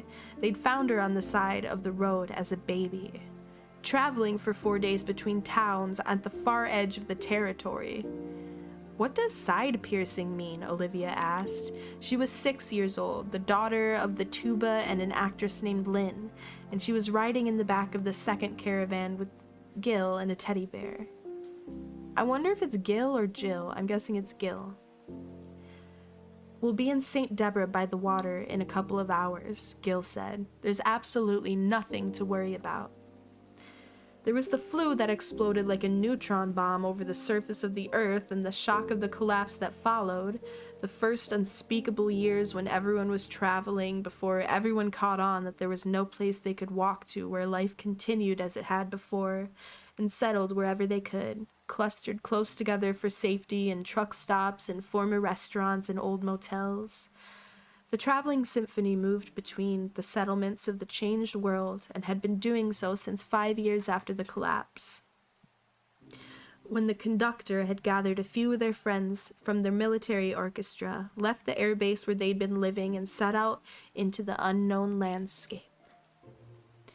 By then, most people had settled somewhere, because the gasoline had all gone stale by year 3, and you can't keep walking forever.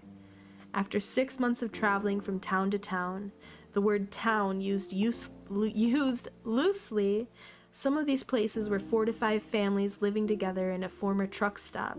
The conductor's orchestra had run into Gill's company of Shakespearean actors who had all escaped from Chicago together and worked on a farm for a few years, and had been on the road for 3 months, and they'd combined their operations. 20 years after the collapse, they were still in motion, traveling back and forth along the shores of Lake Huron in Michigan, west as far as Traverse City, east and north over the 49th parallel of Kincardine. They followed the St. Clair River south to the fishing towns of Marine City and Algonac and back again. This territory was for the most part tranquil now. They encountered other travelers, only rarely, peddlers mostly, carting miscellanea between towns. The symphony performed music, classical, jazz, orchestral arrangements of pre-collapse pop songs, and Shakespeare. They'd performed more modern plays sometimes in the first few years, but what was startling, what no one would have anticipated, was that audience seemed to prefer Shakespeare to their other theatrical offerings. People want what was best about the world, Dieter said. He himself found it difficult to live in the present. He'd played in a punk band in college and longed for the sound of an electric guitar. They were no more than 2 hours out from St. Deborah by the water now. The Lear rehearsal had dissipated midway through the 4th act, everyone tired, tempers fraying in the heat. They stopped to rest the horses, and Kirsten, who didn't feel like resting, walked a few paces down the road to throw knives at a tree. She threw from 5 paces, from 10, from 20, the satisfying sound of the blades hitting wood.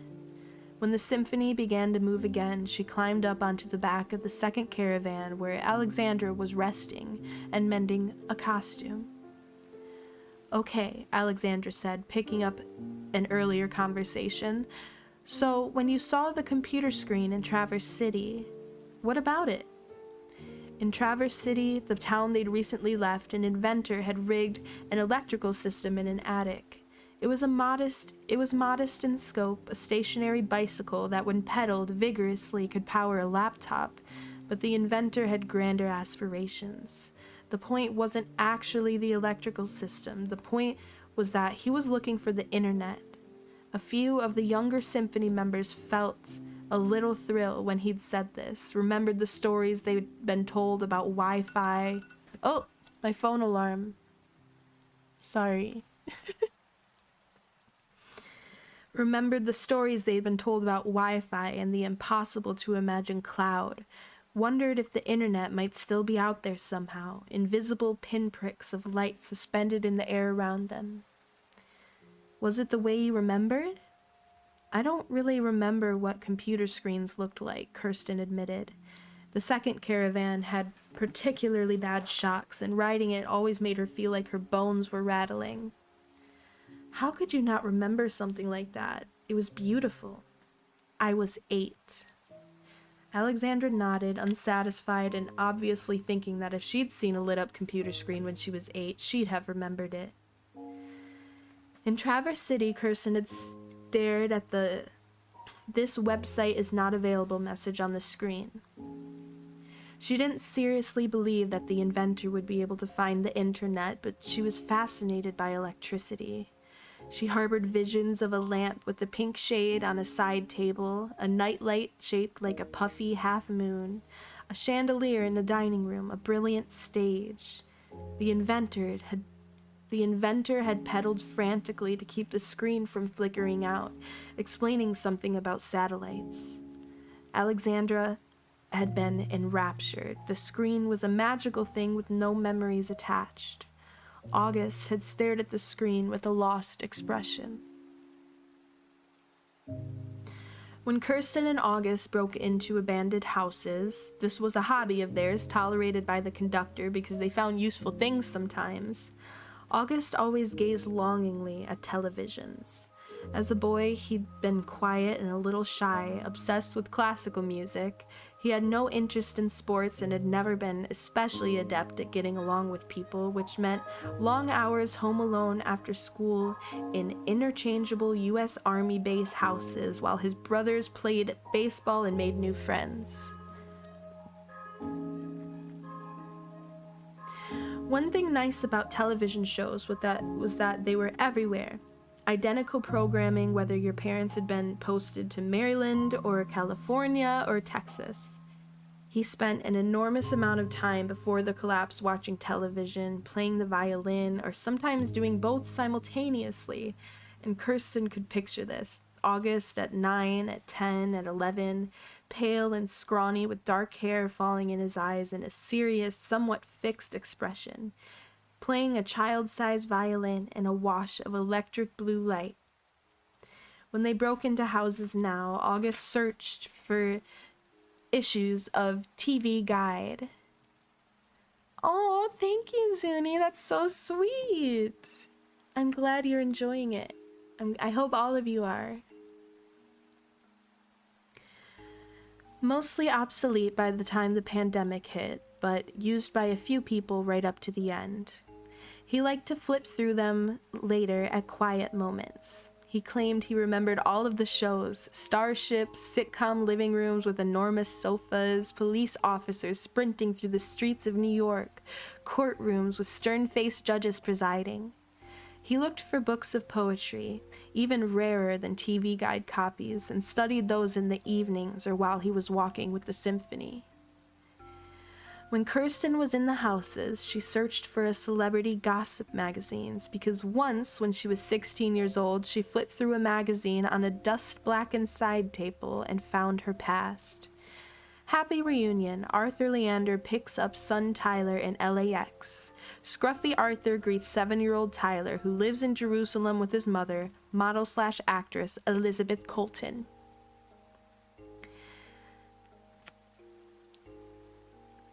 The photograph, Arthur with a 3-day beard, rumpled clothes, a baseball cap, carrying a small boy who beamed up at his father's face while Arthur smiled at the camera.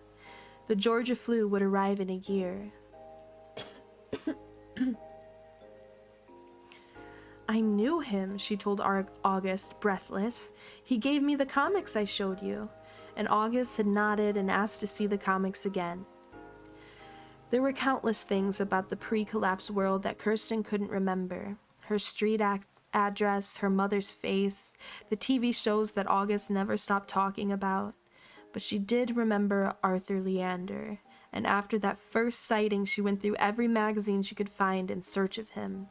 She collected fragments stored in a Ziploc bag in her backpack. A picture of Arthur alone on a beach, looking pensive and out of shape. A picture of him with his first wife, Miranda, and later with his second wife, Elizabeth, a malnourished-looking blonde who didn't smile for cameras.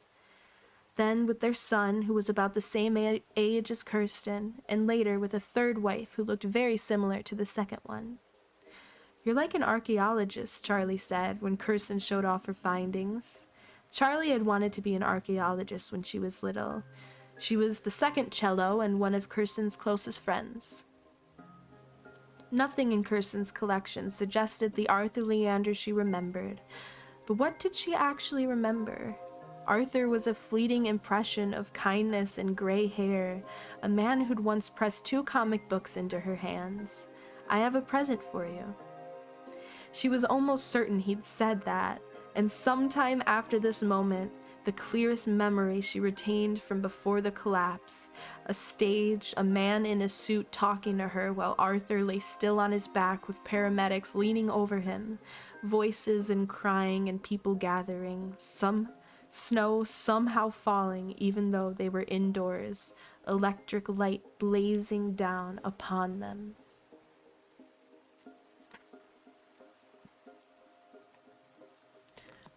Definitely enjoying the story. It's a good book and your sensual, soothing voice adds to the ambiance. I don't know if anyone has described my voice as sensual. Ooh. It's like a reminder of all those good little things we usually take for granted. Definitely. Especially when we've all experienced a pandemic and can kind of relate. to some of these feelings. All right, we're on chapter 8. I'm thinking we get through at least chapter 10. Chapter 10 is long, but 8 and 9 are short. So, let's get through chapter 8, and then I'm gonna take a potty break. Chapter 8's just one page. The comics Arthur Leander gave her. 2 issues from a series no one else in the symphony had ever heard of. Dr. 11, Volume 1, Number 1, Station 11, and Dr. 11, Volume 1, Number 2, The Pursuit. By year 20, Kirsten had them memorized. Dr. 11 is a physicist. He lives on a space station, but it's a highly advanced space station that was designed to resemble a small planet. There are deep blue seas and rocky islands linked by bridges, orange and crimson skies with 2 moons on the horizon. The contrabassoon, who prior to the collapse was in the printing business, told Kirsten that the comics had been produced at great expense. All those bright images, that archival paper, so actually not comics at all in the traditionally mass-produced sense, possibly someone's vanity project. Who would that someone have been? There's no biographical information on either issues, initials in place of the author's name. By M.C. In the inside cover of the first issue, someone has written copy 2 of 10 in pencil. In the second issue, the notation is copy 3 of 10. Is it possible that only 10 copies of each of these books has ever existed in the world? Kirsten's taking care of the comics as best as she can, but they're dog-eared now, worn soft at the edges. The first issue falls upon to a 2-page spread. Dr. 11 stands on dark rocks overlooking an indigo sea at twilight. Small boats move between islands, wind turbines spinning on the horizon. He holds his fedora in his hand. A small white animal stands by his side. Several of the older symphony members have confirmed that this animal is a dog, but it isn't like any dog Kirsten has ever seen. Its name is Luli. It looks like a cross between a fox and a cloud. A line of text across the bottom of the frame. I stood looking over my damaged home and tried to forget the sweetness of life on Earth. Da-da-da! Quite soothing and casual voice to relate. It's defo a chill stream. Oh, I'm glad you guys are enjoying it. Yeah, we finally got the title drop. Okay. I am gonna go run to the bathroom and get myself more water, and then we can finish chapter 9 and 10. Okay, I'll be right back.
All right.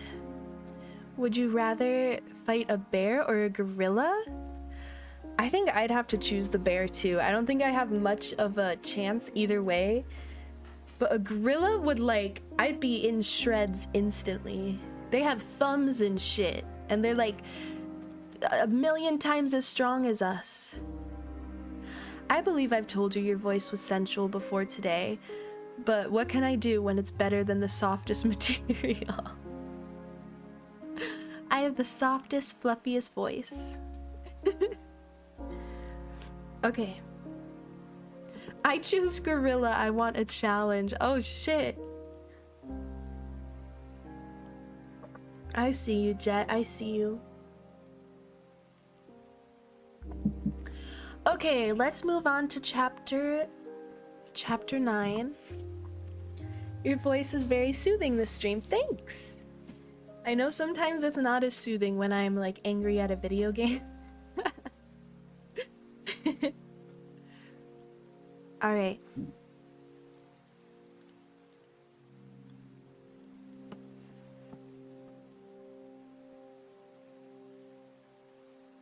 Chapter 9. The symphony arrived in St. Deborah by the water in the mid-afternoon. Before the collapse, it'd been one of those places that aren't definitely in one town or another. A gas station and a few chain restaurants strung out along the road with a motel and a Walmart. The town marked the southwestern border of the symphony's territory, nothing much beyond it so far as anyone knew. They left Charlie and the 6th guitar here 2 years ago, Charlie pregnant with the 9th guitar's baby, arrangements made for them to stay in the former Wendy's by the gas station so she wouldn't have to give birth on the road. Now the symphony came upon a sentry posted at the north end of town, a boy of about 15 sitting under a rainbow beach umbrella by the roadside. "I remember you," he said when they reached him. "You can set up camp at the Walmart." The symphony moved through St. Deborah by the water at a deliberately slow pace, the first trumpet playing a solo from a Vivaldi concerto. But what was strange was that the music drew almost no onlookers as they passed. Okay, goodbye, Nova. Have a good night. Rest well. You try your best at them video games. I do.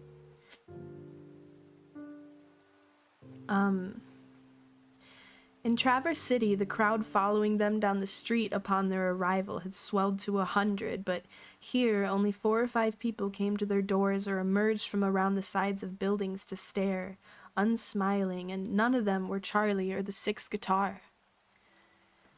The Walmart was at the south end of town, the parking lot wavering in the heat. The symphony parked at the caravans near the broken doors, set about the familiar rituals of taking care of the horses and arguing about which play to perform, or if it should just be music tonight, and still neither Charlie nor the 6th guitar appeared. "They're probably just off working somewhere," August said, but it seemed to Kirsten that the town was too empty. Mirages were forming in the distance, phantom pools on the road. A man pushing a wheelbarrow seemed to walk on water. A woman carried a bundle of laundry between buildings. Kirsten saw no one else. "I'd suggest Lear for tonight," said Saeed, an actor, "but I don't know if that we want to make this place more depressing." "For once, I agree with you," Kirsten said. The other actors were arguing. King Lear because they'd been rehearsing it all week. August looked nervous. Or Hamlet because they hadn't performed it in a month. "A Midsummer Night's Dream," Gil said, breaking an impasse. "I believe the evening calls for fairies." Hi, Jinx. How are you? Hello, Blackfoot. Welcome, you guys. Is all our company here? You were best to call them generally, man by man, according to the script. Jackson had been playing bottom for a decade and was the only one who'd managed to go off book today. Even Kirsten had to look at the text twice. She hadn't played Titania in weeks. This place seems quiet, doesn't it? Dieter was standing with Kirsten just outside of the action of the rehearsal. It's creepy. You remember the last time we were here? 10 or 15 kids followed us through town when we arrived and watched the rehearsal. You're up, Dieter said. I'm not misremembering, am I? Kirsten was stepping into the play. They crowded all around us. Dieter frowned, looking down the empty road. But room, fairy, said Alexandra, who was playing Puck. Here comes Oberon. And here is my mistress, said Lynn, who was playing the fairy. Would that he were gone. I'll met by moonlight, proud Titania. Saeed carried himself with a regality that Kirsten had fallen in love with once. Here in this parking lot, in a pressing heat wave, patches of sweat under the arms of his t-shirt, knee-torn jeans, he was perfectly credible as a king. What, jealous Oberon? Kirsten stepped forward as steadily as possible. They'd been a couple for 2 years until 4 months earlier when she'd slept with a traveling peddler more or less out of boredom, and she now had trouble meeting his eyes when they did a Midsummer Night's Dream together. Fairies, skip hence. I have forsworn his bed and his company. Audible snickering from the sidelines at this. Saeed smirked. Christ, she heard Dieter murmur behind her.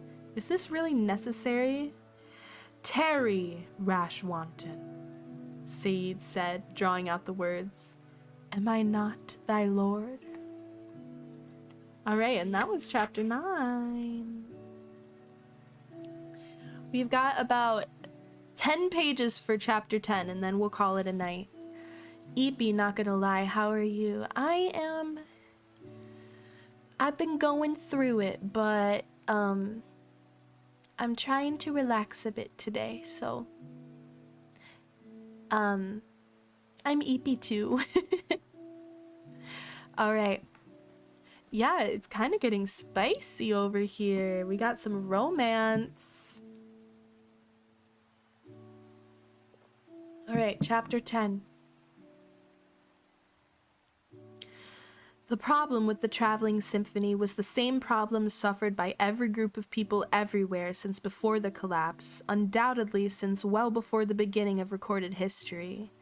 Start, for example, with the third cello.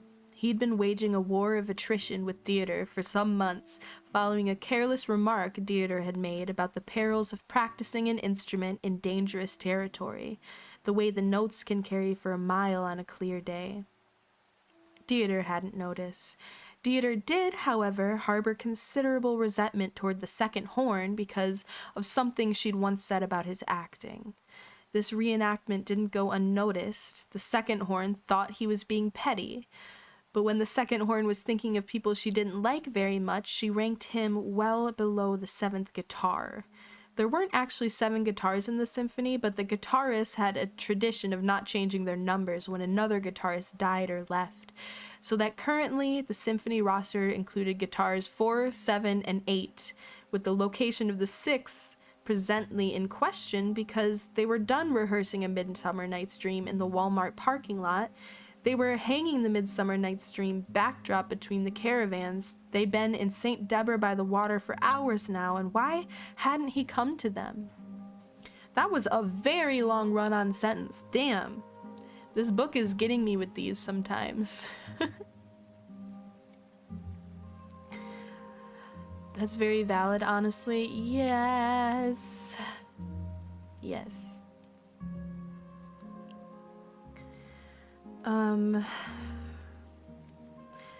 Anyway, the 7th guitar, whose eyesight was so bad that he couldn't do most of the routine tasks that had to be done, the repairs and hunting and such, which would have been fine if he'd found some other way to help out, but he hadn't. He was essentially dead weight as far as the second horn was concerned. The 7th guitar was a nervous person, because he was nearly blind. He'd been able to see reasonably well with an extremely thick pair of glasses, but he'd lost those 6 years ago, and since then he lived in a confusing landscape distilled to pure color according to season. Summer mostly green, winter mostly gray and white, in which blurred figures swam into view and then receded before he could figure out who they were. He couldn't tell if his headaches were caused by straining to see or by his anxiety at never being able to see what was coming, but he did know the situation wasn't helped by the first flute, who had a habit of sighing loudly whenever the seventh guitar had to stop rehearsal to ask for clarification on the score that he couldn't see. But the first flute was less irritated by the seventh guitar than he was by the second violin. Than she was by the second violin. August, who was forever missing rehearsals, always off somewhere breaking into another house with Kirsten, and until recently Charlie, like he thought the symphony was a scavenging outfit who played music on the side. If he wanted to join a scavenging outfit, she said to the fourth guitar, why didn't he just join a scavenging outfit? You know that what the violins are like, the fourth guitar had said.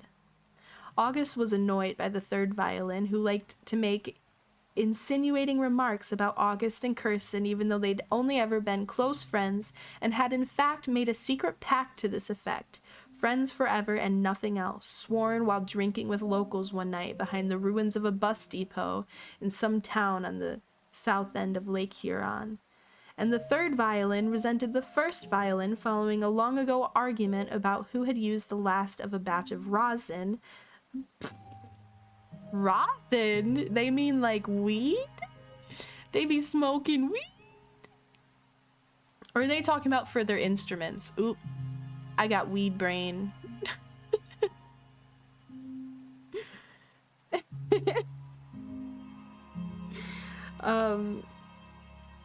The first violin was chilly to Saeed because Saeed had rejected her overtures in favor of Kirsten, who expended considerable energy in trying to ignore the viola's habit of dropping random French words into sentences as though anyone else in the entire goddamn symphony spoke French, while the viola harbored secret resentments against someone else, and so on and so forth, etc. And this collection of petty jealousies, neuroses, undiagnosed PTSD cases, and simmering resentments lived together, traveled together, rehearsed together, performed together 365 days of the year, permanent company, permanent tour. But what made it bearable were the friendships, of course, the camaraderie and the music and the Shakespeare, the moments of transcendent beauty and joy when it didn't matter who'd lose the last of the rosin on their bow. Yeah, it's definitely about violins and not weed.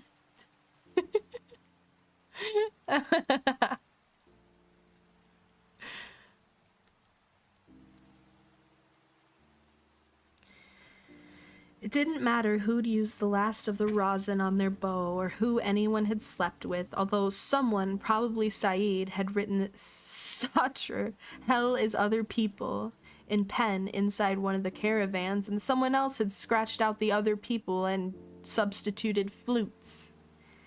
People left the symphony sometimes, but the ones who stayed understood something that was rarely spoken aloud. Civilization in year 20 was an archipelago of small towns. These towns had fought off ferals, buried their neighbors, lived and died and suffered together in the blood-drenched years just after the collapse, survived against unspeakable odds, and then, only by holding together into the calm, these places that didn't go out of their way to welcome outsiders. Small towns weren't even easy before, August said once at 3 a.m, the one time Kirsten remembered talking about this with anyone, in the cold of a spring night near the town of New Phoenix. She was 15 at the time, which made August 18, and she'd only been with the symphony for a year. In those days, she had considerable trouble sleeping and often sat up with the night watch. August remembered his pre-pandemic life as an endless sequence of kids who looked him over and uttered variations of, "You're not around here, are you?" in various accents, these encounters interspersed with moving trucks. If it was hard to break into new places then, in that ludicrously easy world where food was on shelves in supermarkets and travel was as easy as taking a seat in a gasoline-powered machine and water came out of taps, it was several orders of magnitude more difficult now. The symphony was insufferable. Hell was other flutes or other people or whoever had used the last of the rosin or whoever missed the most rehearsals, but the truth was that the symphony was their only home. At the end of the Midsummer Night's Dream rehearsal, Kirsten stood up by the caravans with the palms of her hands pressed hard to her forehead, trying to will away a headache. "You okay?" August asked. "Hell is other actors," Kirsten said, "also ex-boyfriends. Stick to musicians. I think we're generally saner." "I'm gonna take a walk and see if I can find Charlie." "I'd come with you, but I'm on dinner duty." "I don't mind going alone," she said. A late afternoon torpor had fallen over the town, the light thickening and shadows extending over the road. The road was disintegrating here as everywhere, deep fissures and potholes holding gardens of weeds. There were wildflowers alongside the vegetable patches at the end of the pavement, Queen Anne's lace whispering against Kirsten's outstretched hand. She passed by the motor lodge, where the oldest families in town lived, laundry flapping in the breeze, doors open on motel rooms, a little boy playing with a toy car between the tomato plants in the vegetable garden. The pleasure of being alone for once, away from the clamor of the symphony. It was possible to look up at the McDonald's sign and fleetingly imagine, by keeping her gaze directed upwards so that there was only the sign in the sky, that this was still the former world and she could stop in for a burger. The last time she'd been here, the IHOP had housed 3 or 4 families. She was surprised to see that it had been boarded up, a plank hammered across a door with an inscrutable symbol, spray-painted in symbol, something like a lowercase t with an extra line toward the bottom. 2 years ago, she'd been followed around town by a flock of children, but now she only saw 2, the boy with the toy car and the girl of 11 or so who watched her from a doorway. A man with a gun and reflective sunglasses was standing guard at the gas station, whose windows were blocked by curtains that had once been flowered sheets. A young and very pregnant woman sunbathed in a lounge chair by the gas pumps, her eyes closed. The presence of an armed guard in the middle of town suggested that the place is unsafe. Had they recently been raided? But surely not as unsafe as all that if a pregnant woman was sunbathing in the open. It didn't quite make sense. The McDonald's had housed 2 families, but where'd they gone? Now a board had been nailed across the door, spray-painted with that same odd symbol. The Wendy's was a low square building with the look of having been slapped together from a kit in an architecturally careless era, but it had a beautiful front door. It was a replacement, solid wood, and someone had taken the trouble to carve a row of flowers alongside the carved handle. Kirsten ran her fingertips over the wooden petals before she knocked. How many times had she imagined this moment over 2 years of traveling apart from her friend? Knocking on the flowered door, Charlie answering with the baby in her arms, tears and laughter, the 6th guitar grinning behind her. "I've missed you so much." But the woman who answered the door was unfamiliar. "Good afternoon," Kirsten said. "I'm looking for Charlie." "I'm sorry, who?" The woman's tone wasn't unfriendly, but there was no recognition in her eyes. She was about Kirsten's age or a little younger, and it seemed to Kirsten that she wasn't well. She was very pale and too thin, black circles under her eyes. Charlotte Harrison. She was here about 2 years ago." "Here in the Wendy's?" "Yes." "Oh, Charlie, where are you?" "She's a friend of mine, a cellist. She was here with her husband, her husband Jeremy. She was pregnant." "I've only been here a year, but maybe someone else here would know. Would you like to come in?" Kirsten stepped into an airless corridor. It opened into a common room at the back of the building where once there'd been an industrial kitchen. She saw a cornfield through the open back door, stalks swaying for a dozen yards or so before the wall of the forest. An older woman sat in the chair by the doorway, knitting. Kirsten recognized the local midwife. "Maria," she said. Maria was backlit by the open door behind her. It was impossible to see the expression on her face when she looked up. "You're with the symphony," she said. "I remember you." "I'm looking for Charlie and Jeremy."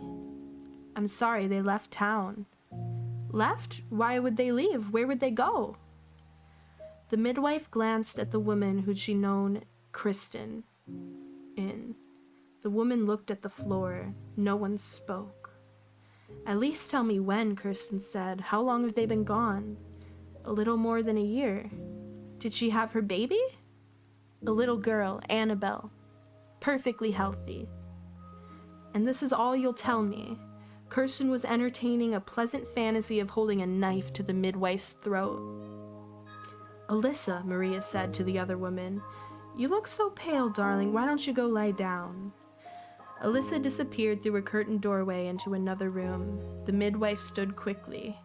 "Your friend rejected the prophet's advances," she whispered close to Kristen's ear. "They had to leave town. Stop asking questions and tell your people to leave here as quickly as possible." "What? What the hell?" She settled back into her chair and picked up her knitting. "Thank you for stopping by," she said, in a voice loud enough to be heard in the next room. "Is the symphony performing tonight?" "A Midsummer Night's Dream with orchestral accompaniment."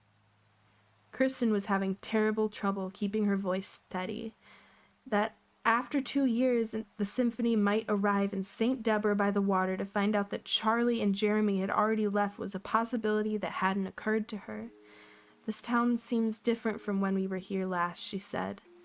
"Oh," the midwife said brightly. "It is. It's completely different." Kirsten stepped outside and the door closed behind her. The girl she'd noticed in a doorway earlier had followed her here and was standing across the road, watching. Kirsten nodded to her. The girl nodded back. A serious child, unkempt in a way that suggested neglect, her hair tangled, her t-shirt collar torn. Kirsten wanted to call out to her, to ask if she knew where Charlie and Jeremy had gone, but something in the girl's stare unnerved her. Had someone told the girl to watch her? Kirsten turned away to continue down the road, wandering with studied casualness and trying to convey the impression of being interested only in the late afternoon light, the wildflowers, the dragonflies guiding on currents of air. When she glanced over her shoulder, the girl was trailing behind her at some distance. 2 years ago, she'd done this walk with Charlie, both of them delaying the inevitable in the final hours before the symphony left. "These 2 years will go by quickly," Charlie had said, and they had gone quickly when Kirsten considered it. Up to Kincardine, back down the coastline and down the St. Clair River, winter in one of the St. Clair fishing towns, performances of Hamlet and Lear in the town hall, which had previously been a high school gymnasium, The Winter's Tale, Romeo and Juliet, the musicians performing almost every night, then A Midsummer Night's Dream when the weather grew warmer. An illness that passed through the symphony in spring, a high fever and vomiting. Half the symphony got sick, but everyone recovered except the third guitar, a grave by the roadside outside of New Phoenix. And we continued onward. Charlie, like always, all those months, I always thought of you here in this town. There was someone on the road ahead, walking quickly to meet her. The sun was skimming the tops of the trees now, the road in shadow, and it was a moment before she recognized Dieter. "We should be getting back," she said. "I have to show you something first. You'll want to see this." "What is it?" She didn't like his tone. Something had rattled him. She told him that what the midwife had said while they walked. He frowned. "She said they left? Are you sure that's what she said?" "Of course I'm sure. Why?" At the northern edge of town, a new building had been underway at the very end. The foundation poured just before the Georgia flu arrived. It was a concrete pad bristling with metal bars, overgrown now with vines. Dieter stepped off the road and led her down to a path behind it. All towns have graveyards, and St. Deborah by the Waters had grown considerably since she'd wandered here 2 years ago with Charlie. There were perhaps 300 graves spaced in neat rows between the abandoned foundation and the forest. In the newest section, freshly painted markers blazed white in the grass. She saw the names at some distance. "No," she said. "Oh no, please." "It's not them," Deirdre said. "I have to show you this, but it isn't them." 3 markers in a row in the afternoon shadows, names painted neatly in black.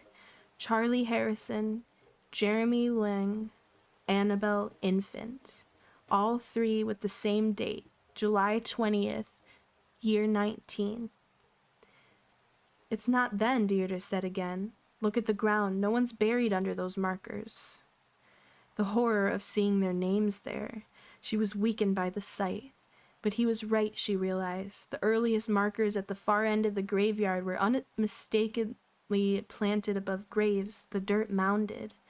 This pattern continued to a cluster of 30 graves from a year and a half ago, the dates of death within the 2-week span. An illness, obviously, something that spread fast and vicious in the winter cold. But after this, the irregularities began.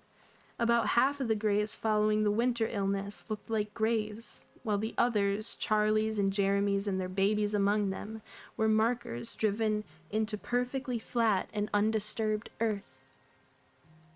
"It doesn't make sense," she said. "We could ask your shadow." The girl who'd followed Kristen through town was standing at the edge of the graveyard by the fountain, watching them. "You," Kristen said. The girl stepped back. "Did you know Charlie and Jeremy?" The girl glanced over her shoulder. When she returned her gaze to Kirsten and Deirdre, her nod was barely perceptible. "Are they?" Kristen gestured toward the graves. "They left," the girl said very quietly. "It speaks," Deirdre said. "Hello, Whiskers. How are you?" "When did they—" But the girl's nerve failed her before Kirsten could finish the question. She darted out of sight behind the foundation, and Kirsten heard her footsteps on the road. Kirsten was left alone with Deirdre, with the graves and the forest. They looked at one another, but there was nothing to say. A short time after they returned to the Walmart, the tuba returned to camp with his own report. He'd tracked down an acquaintance who lived in the motel. There'd been an epidemic, the man had told him. 30 people had died incandescent with fever, including the mayor.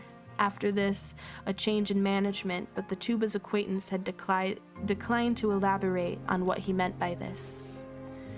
Yay, I'm glad you made it. I'm actually ending soon. I only have a few pages left to read.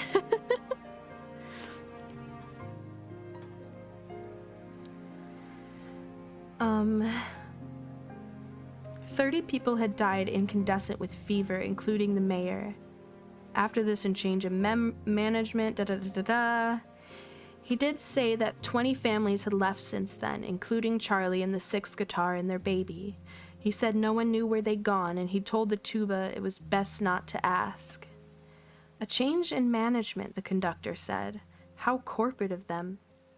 They discussed the grave markers at some length. What did the graves mark, if not deaths? Did the markers await a future event? I told you, Kirsten said. The midwife said there was a prophet.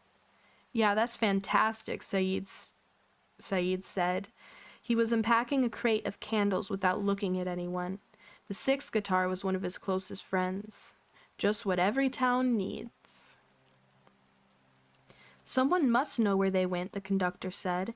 They must have told someone. Doesn't anyone else have friends here? I knew a guy that lived in the IHOP, the 3rd cello said, but I checked earlier and it was boarded up. And then someone in the motor lodge said he'd left town last year. No one would tell me where Charlie and Jeremy went. No one tells you anything here, Oh my gosh, some of the grammar is very strange in this book. No one tells you anything here. Kirsten wanted to cry, but instead she stared at the pavement, pushing a pebble back and forth with her foot. How could we have left them here? Lynn shook out her fairy costume, a silver cocktail dress that shimmered like the scales of a fish, and a cloud of dust rose into the air. Graves, she said. I can't even begin to... Not graves, Deirdre said. Grave markers. Towns change. Gil leaned on his cane by the third caravan, gazing at the buildings and the gardens of St. Deborah by the water, at the haze of the wildflowers along the edges of the road. The McDonald's sign caught the last of the sunlight. We couldn't have predicted. There could be an explanation, the third cello said, doubtful. They could have left and, I don't know, someone thought they were dead? There's a prophet, Kirsten said. There are grave markers with their names on them. The midwife said I should stop asking questions and that we should leave quickly. Did I mention that? Did we not acknowledge you loudly enough the first 6 times you mentioned it? Saeed said. The conductor sighed. We can't leave till we know more, she said. Let's get on with the evening and we'll make inquiries after the show. The caravans were parked end to end, the Midsummer Night's Dream backdrop. Sewn together sheets, grimy now from years of travel, painted with the forest scene, hung on them. Alexandra and Olivia had gathered branches and flowers to complete the effect, and 100 candles marked the edge of the stage. I was talking to our fearless leader, August said to Kirsten later, between tuning his instrument and going to join the rest of the string section. And she thinks Charlie and the 6th guitar must have gone south down the lakeshore. Why south? Because west the water, so they didn't go north. We would have run into them on the road. Sun was setting, the citizens of St. Deborah by the water gathering for the performance. Far fewer of them now than there had been, no more than 30 and... You know I need to stop reading because I can hardly read these sentences anymore. Far fewer of them now than there had been, no more than 30 in 2 grim-faced rows on the grit of the former parking lot. A wolfish gray dog lay on its side at the end of the front row, its tongue lolling. The girl who'd follow Kristen was nowhere in sight. Is there anything to the south, though? August shrugged. It's a lot of coastline, he said. There's gotta be something between here and Chicago, wouldn't you think? They could have gone inland.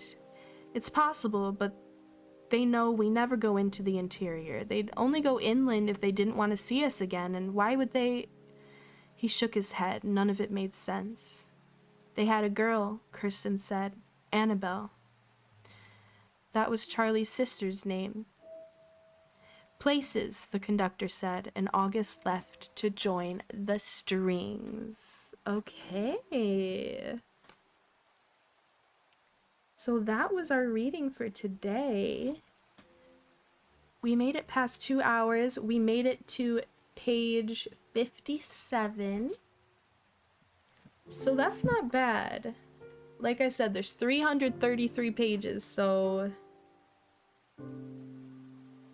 I could probably do this in maybe like 5-ish streams. We'll see.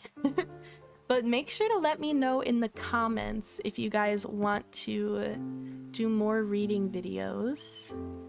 I'm gonna set up a redirect real quick. Is anyone streaming right now? Emma's streaming. Emma's doing a birthday stream and a costume reveal. Nice.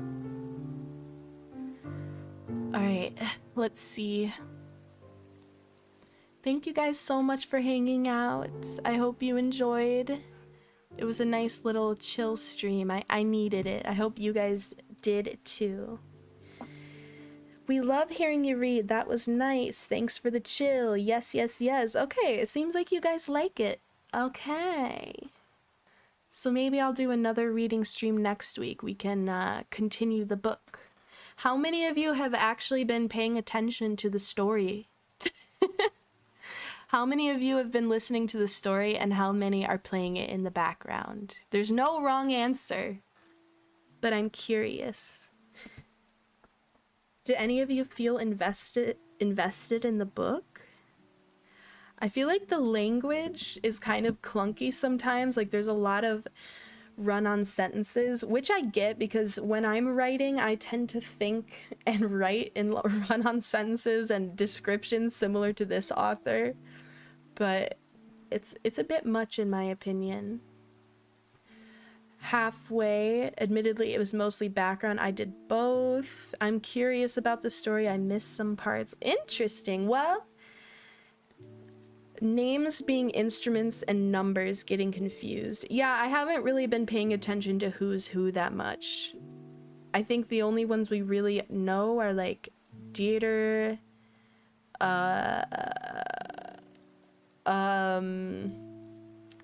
August, Olivia, Alexandra. Those are the only ones I can remember. And the leader of the group, Gil.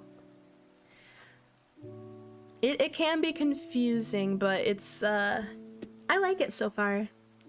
If you guys would like to watch the VOD to catch up before the next stream, you're a smarty, Juno. Aw, that's sweet. Thank you.